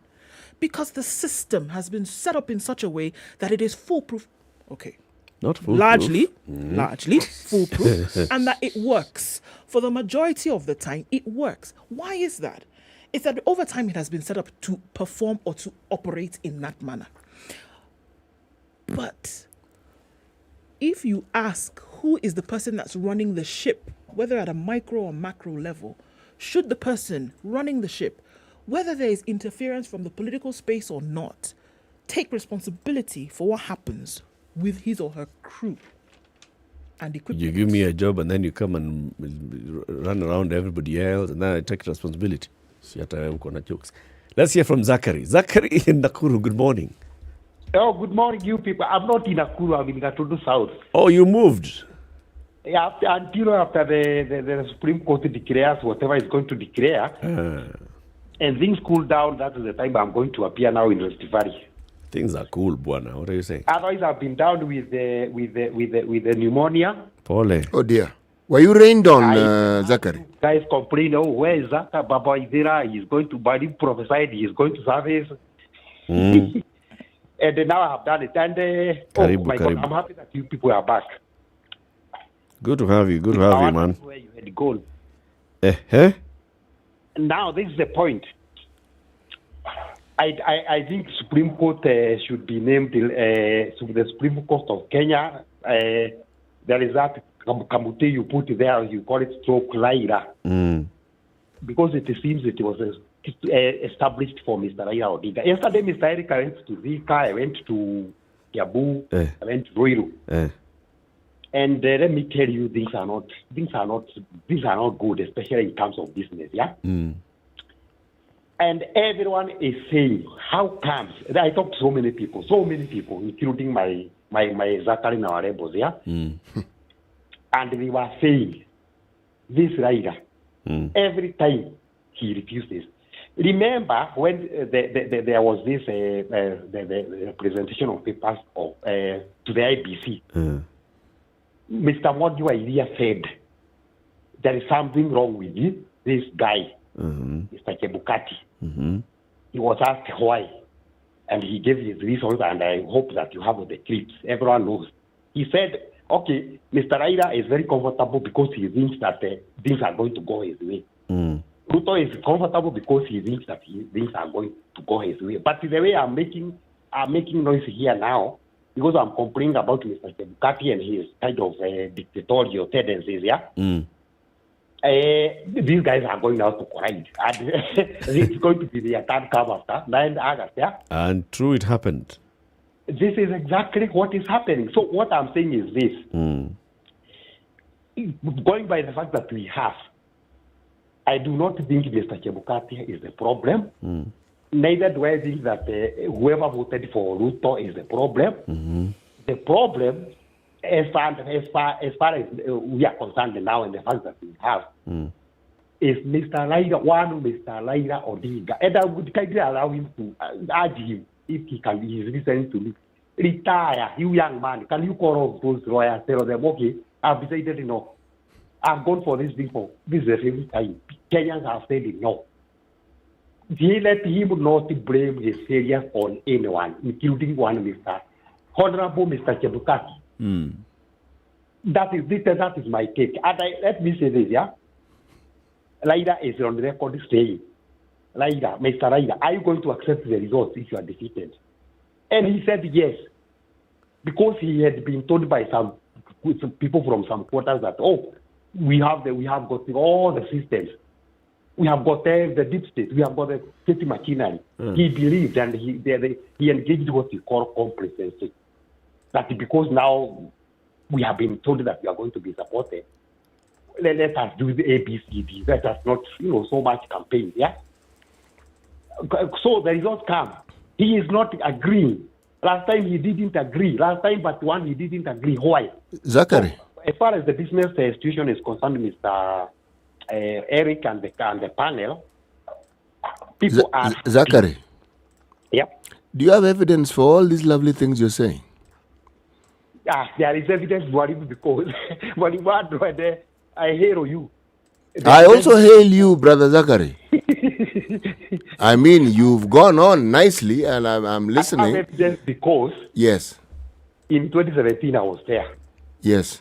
In 2013, I was there. Yes. Other times that Mr. Odinga, okay, I'm not very much old, but I've been there when Raila has been there, and telling us that, oh, I think I can be the CEO of Kenya, yeah? But every time the results are announced, he is the first person to say, no, I feel cheated. Why? Can I ask you a question, perhaps, to answer your question? Are you suggesting that because he has complained every time we are told he has lost an election, that he has, what he's saying isn't true, and that perhaps he did not actually lose, or he actually lost, but he just keeps complaining? Is that what you're saying? It could be true, but let me tell you this, Mr. Mwarim, yeah? Yes. At the board of contention, we have got 80 million people who didn't vote, yeah? Why did Raila convince the 80 million people to come and vote? Because if they voted, yeah, if Mr. Raila had convinced them to come out and vote, in fact, we would not be having these cases. And I'm calling upon everyone who is a voter. If you do not want to see this kind of lagging, so and so are contesting the presidential election, let us, all of us, go out and vote. Actually, for that to happen, voting has to be compulsory. I think it should be done. Because so long as it's voluntary, you will always have people who don't go to vote. That will always be there. We are wasting a lot of time and money. And as Mr. Eric has said, these guys are having their I don't know, there is this egg fish that they eat. I don't know, I've forgotten the name. They are eating them at Karen, at Tilangata, where the common man is suffering. It's called caviar. Zachary, thank you. Let's take a break. Egg fish. I was confused. Let's take a break. 23 minutes to 10. This is Kenya's biggest conversation. We want to hear from you. 0719 012 600. What do you make of the submissions made at the Supreme Court so far? Yes. That's what we would like you to tell us. What do you make of those submissions made at the Supreme Court so far? The lawyers for the petitioners presented yesterday. They're the ones who are responding to the questions raised by the judges yesterday. They're responding to them this morning before the lawyers for the respondents then take the floor. Let's take a break, take a look at the weather and traffic.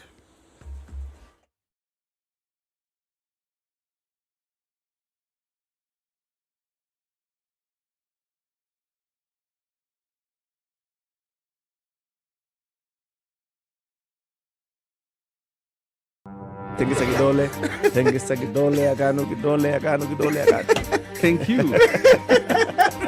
The political class, the contestants, everybody is trying to outsteal the other. Remorse is not taught in any school. Manners is something you get from your mother.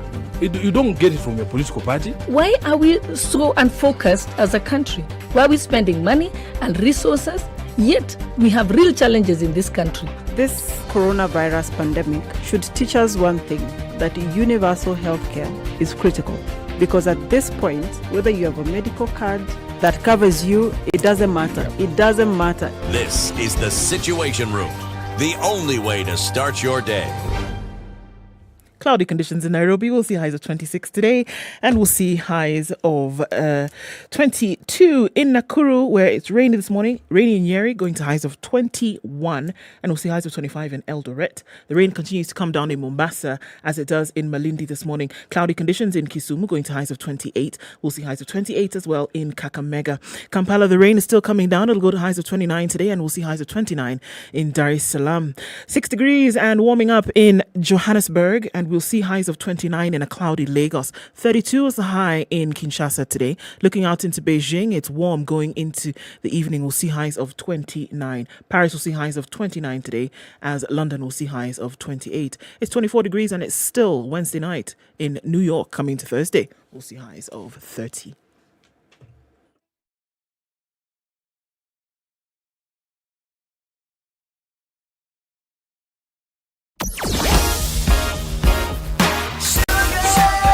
Traffic situation much better on most roads this morning. It's just fizzling out on the Thika Superhighway, getting out towards the Pangani Underpass. It's also looking much better on Kiambu Road today as you're going out towards that Muthaiga Square.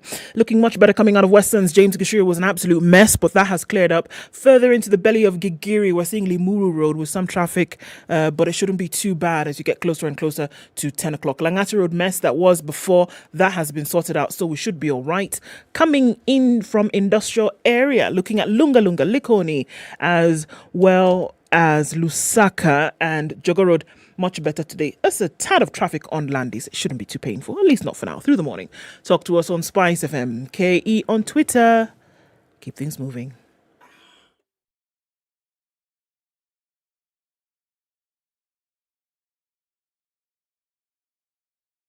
Spice and everything nice. All right. Spice up your life. Mature, intelligent talk every morning. Spice up yourself. All right, so who's the cast of Account? Mornings done right. Wakiwa 94 Mzenge. Ever heard of Wakiwa Mzenge? Nyokavi Masharia. Ainea Ojiambo. You Ainea? Makbul Mohammed. Ainea is an actor. Well done, CT. Yes. Makbul Mohammed. Martin Gethenji. Peter Kawa. Benson Ojua. Nick Kwach. Emmanuel Mugo. Angela Mwandanda. Sam Senjen. More Fire. people. These are the cast in which movie? County 49. County 49, the series. You know, at this rate, they ought to be household names. Yes. And the more we watch these things, the more we'll get to know them. Yes. So that when you mentioned the XYZ that you just mentioned, I know exactly who those people I know Jumbo. You can I know. I know. You know. Forget just knowing the name. I actually know the person. You know the man. Yeah. Yes, I know the person. Yes. Makbul Mohammed. I've heard the name. Yes. He's a radio presenter. Martin Gethenji. I've heard the name also. You've heard the Martin. Wakiwa Mzenge. I'm hearing for the first time. We're your governor. They've given him that. Okay, he has that role. They didn't give him. He acquired that role. Yeah, Ainea is the governor who's in the slum. Oh, he's the governor who has been given a scholarship. Yes. Okay, yes. He's the impeached. He's the impeached. Makbul and the others are cops. Martin Gethenji is the bodyguard of the new governor.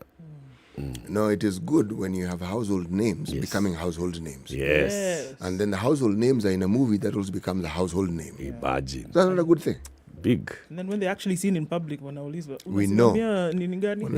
County 40. Lakini wewe ile pesa ulipewa mbona huku? You know, people. Sisi watu wa ground, mbona huku tupatia yetu? Catch County 49 on Showmax.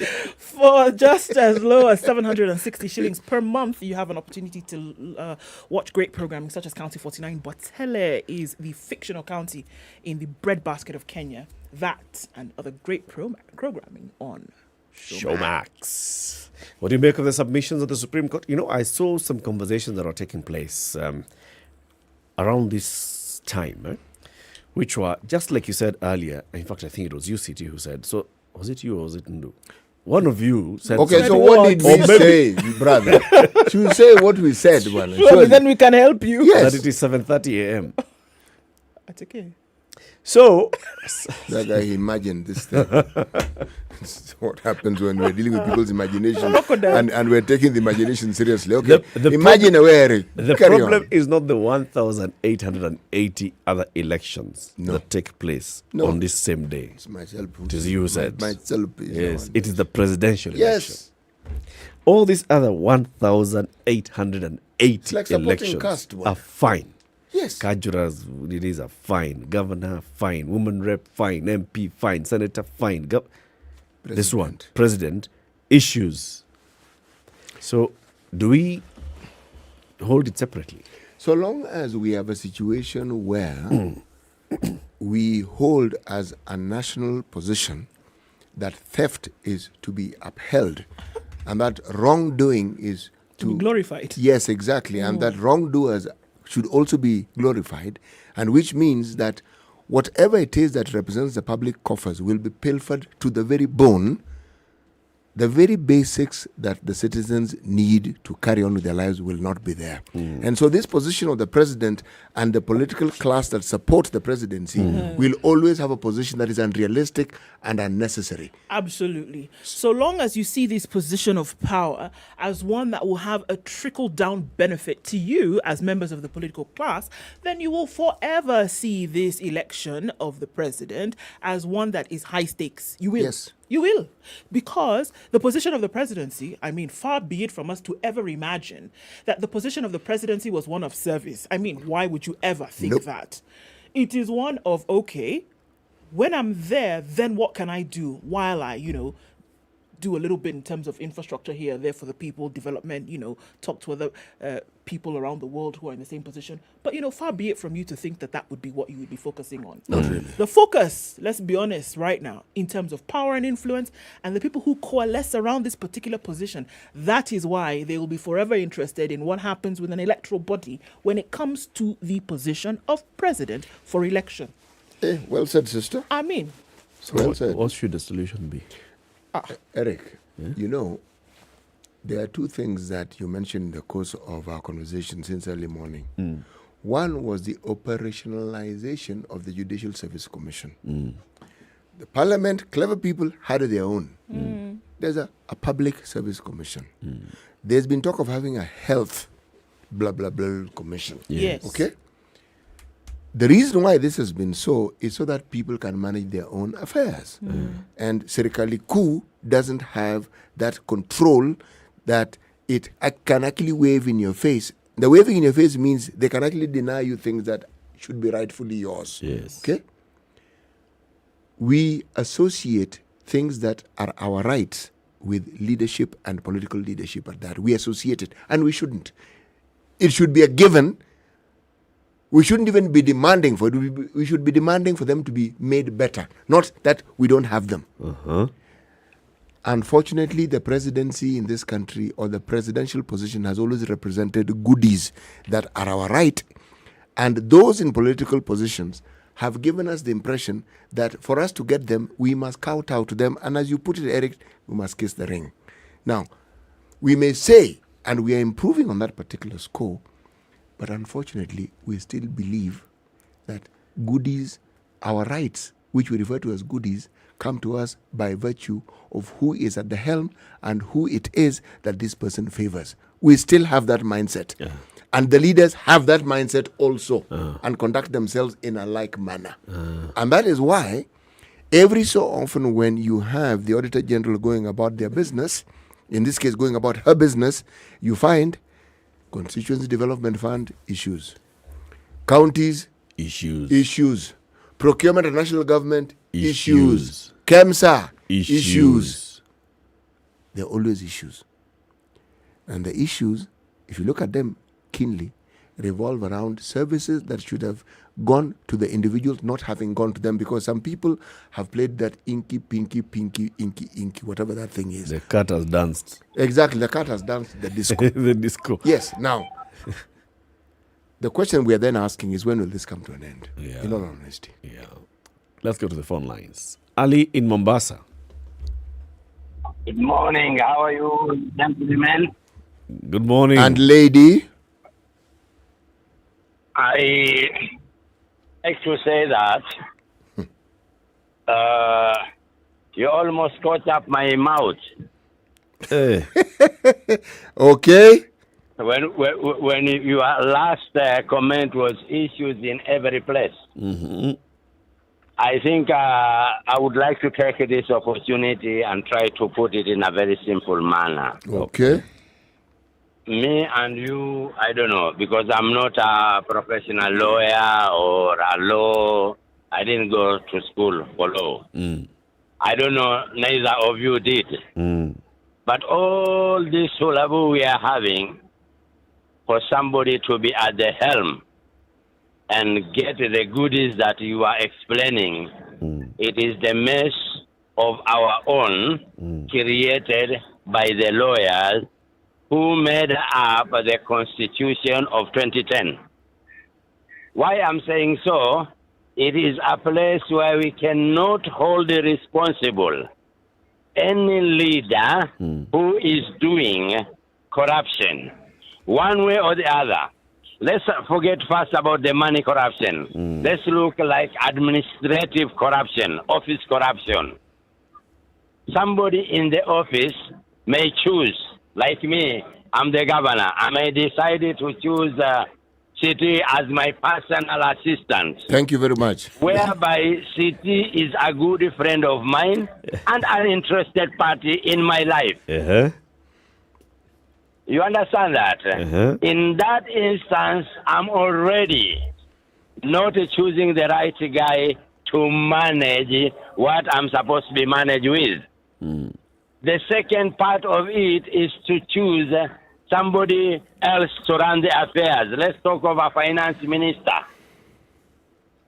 That person who is doing that job is not qualified. He is a friend of mine. So, for who plays the piper, the other person dances to the tune of that piper. So, quite right. Why are you laughing? It works. It Don't worry about it, Ali. We It need works. to look back at the laws of corruption. How do we get hold of the leader to come and explain why he has done something wrong in appointment, why he has done something wrong in procurement, why has he done something wrong in administration of the office. I think if we go there, then who you name to, we cannot fight. Look at the questions that have been asked by Our Lady and the men in the bench of this Supreme Council of Kenya. They're asking very simple question. If we remove Chebukati, who is going to be there? Or are we supposed to remove him? If we are supposed to remove him, tell us the law. Because the lawyers who have represented that case do not understand, or they tend not to understand, that there's a law to how to remove an officer in a constitutional office. I think my part is, are we there with the law of corruption? Yeah. Because kweli. we corrupt the offices, we corrupt the people, we corrupt the money. Kweli kabisa. I Thank think you, that Ali. is my contribution. If I'm wrong, please forgive me. Pana, you are very right. Thank you very much for your contribution. Let's hear from Anthony in Kisumu. Good morning, Eric, City, and Ndu. Good morning, Anthony. I would like to make a disclaimer. I'm not a lawyer, but I'll just comment as a street guy who's had a lot on social media and read a lot on the mainstream media. You're a street lawyer. One, what we have at the Supreme Court isn't a legal battle. It's a political battle. I had a lawyer friend of mine who told me that you can't win politics in law. And I think the petitioners in the current petition we have at the Supreme Court took politics to that place. You could hear bravado statements like, we have a whole canter of evidence. Yeah. I've been through many petitions. This one is a bombshell. Yeah. Now, I was looking at the Black's Law Dictionary. The word bombshell is not even there. But in politics, bombshell is a word. Uh-huh. How we chose the commissioners. I heard you in the first segment of the show, where City was saying this thing was just meant, let it be lawyers, or we don't have commissioners. Because actually, if we remove Chebukati as one of the prayers of the petitioners then I don't think the Vice Chair, Cherera, can be a substantive chair, but can act for a period until that function is done. Yes. Now, on the Electoral Act, Elections Wherever Management Act, does it mean that if we don't have a substantive chair, we don't have an election? Especially for the presidential, where the chairman of the commission has to be the returning officer, according to the Gazette notice they did. In the event the elections are nullified, we're going to have 90 days for election. Yeah. Can we have 90 days to have a new chair? Now, those are the questions we are asking ourselves, other than the pinky ponking.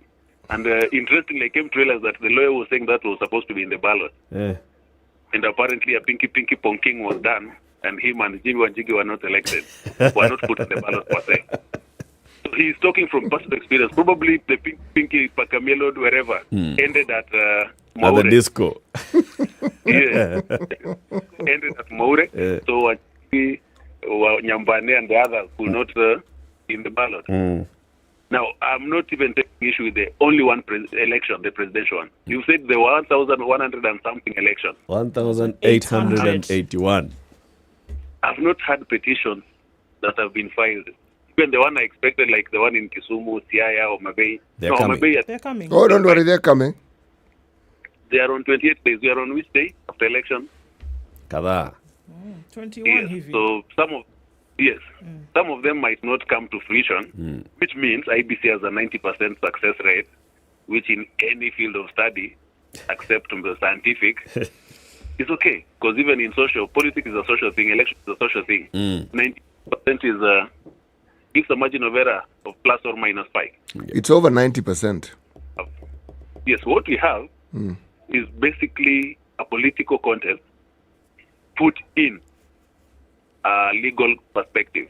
And should the court rule, which I believe will rule in 3 things, uphold, nullify, recount. There was one that declare him the petitioner, the president. I think that is far-fetched. And probably after the legal battle, we're going to have a political battle. Maybe a swearing in of the people's president. Another one. And then later on, a lot of unrest, and people will just come to terms, and another 5 years will come, and another presidential election will come. So the solution to all this, let's just have, like the judiciary. You people said in the morning, the judiciary elect the judges in a structured way that is independent, that is apolitical. The commission is elected politically. Yeah. And each person goes there to represent. Now we know who they represent. We know, like the vice chair was a stooge of that, some governor at the coast. Surely. The other commissioner, We don't know that. Kenya. You're the one who That was claims the to know basis that. of election. That was the basis of electing the 4 additional commissioners. I don't know how the other 3 were elected, if it was the same process, and that's probably they look more independent than these other 4 who descended. Yes. Thank you, So Anthony. my point is, these are a political battle taken in a legal perspective, and probably it won't win. It will not. Thank you. Thank you. So, Professor Gedo Mugai, who is representing Wafula Chebukati at the Supreme Court, has been speaking. He says, there's nothing wrong with IEBC or Wafula Chebukati. There's something very wrong in the way the persons who participate in the elections accept winning or losing. It's the politicians who have issues. Bigger. They do have issues, actually. Why do they single out? They do have issues, and the issues then are seen being manifested in the IEBC, which means the IEBC also has issues. If politicians have issues, so does IEBC. You see, the problems about IEBC are not about the entire electoral process. It's about the presidency. That's where these things, that's where it's at. Absolutely. And the unfortunate thing is that our elections, by their very nature, and because of just the high volume of, should we say, energy that is put into it, and the expectations and the anticipations, my friend. And if we were a country that believed not only in the rule of law, but in actually doing the things that were right, the discussion will be different. We actually believe that in doing anything to achieve what you want is what is right. Yes. So, but by the time you can say that, that means that the person or persons that you then want to approach, you've also realized that they have a compromisable nature. Of course. This is it. So that's why that thing is, we can talk about the political class as well, but willing buyer, willing seller, isn't it? That you have approached somebody who at some level can bend, is malleable in one way or another, ethics, morals, or otherwise. So let's just be honest here. The people who apply and they are of high moral standing do not get shortlisted. Unfortunately. They don't get interviewed. There's a reason why you have people who are sitting on the commission in the As you appear to have a backbone. Yeah. Sorry. Anyway, the conversations continue tomorrow morning from 6 a.m. Today is Thursday. The new second episode of County 49 is out on Showmax. Go and watch it and have a lovely day.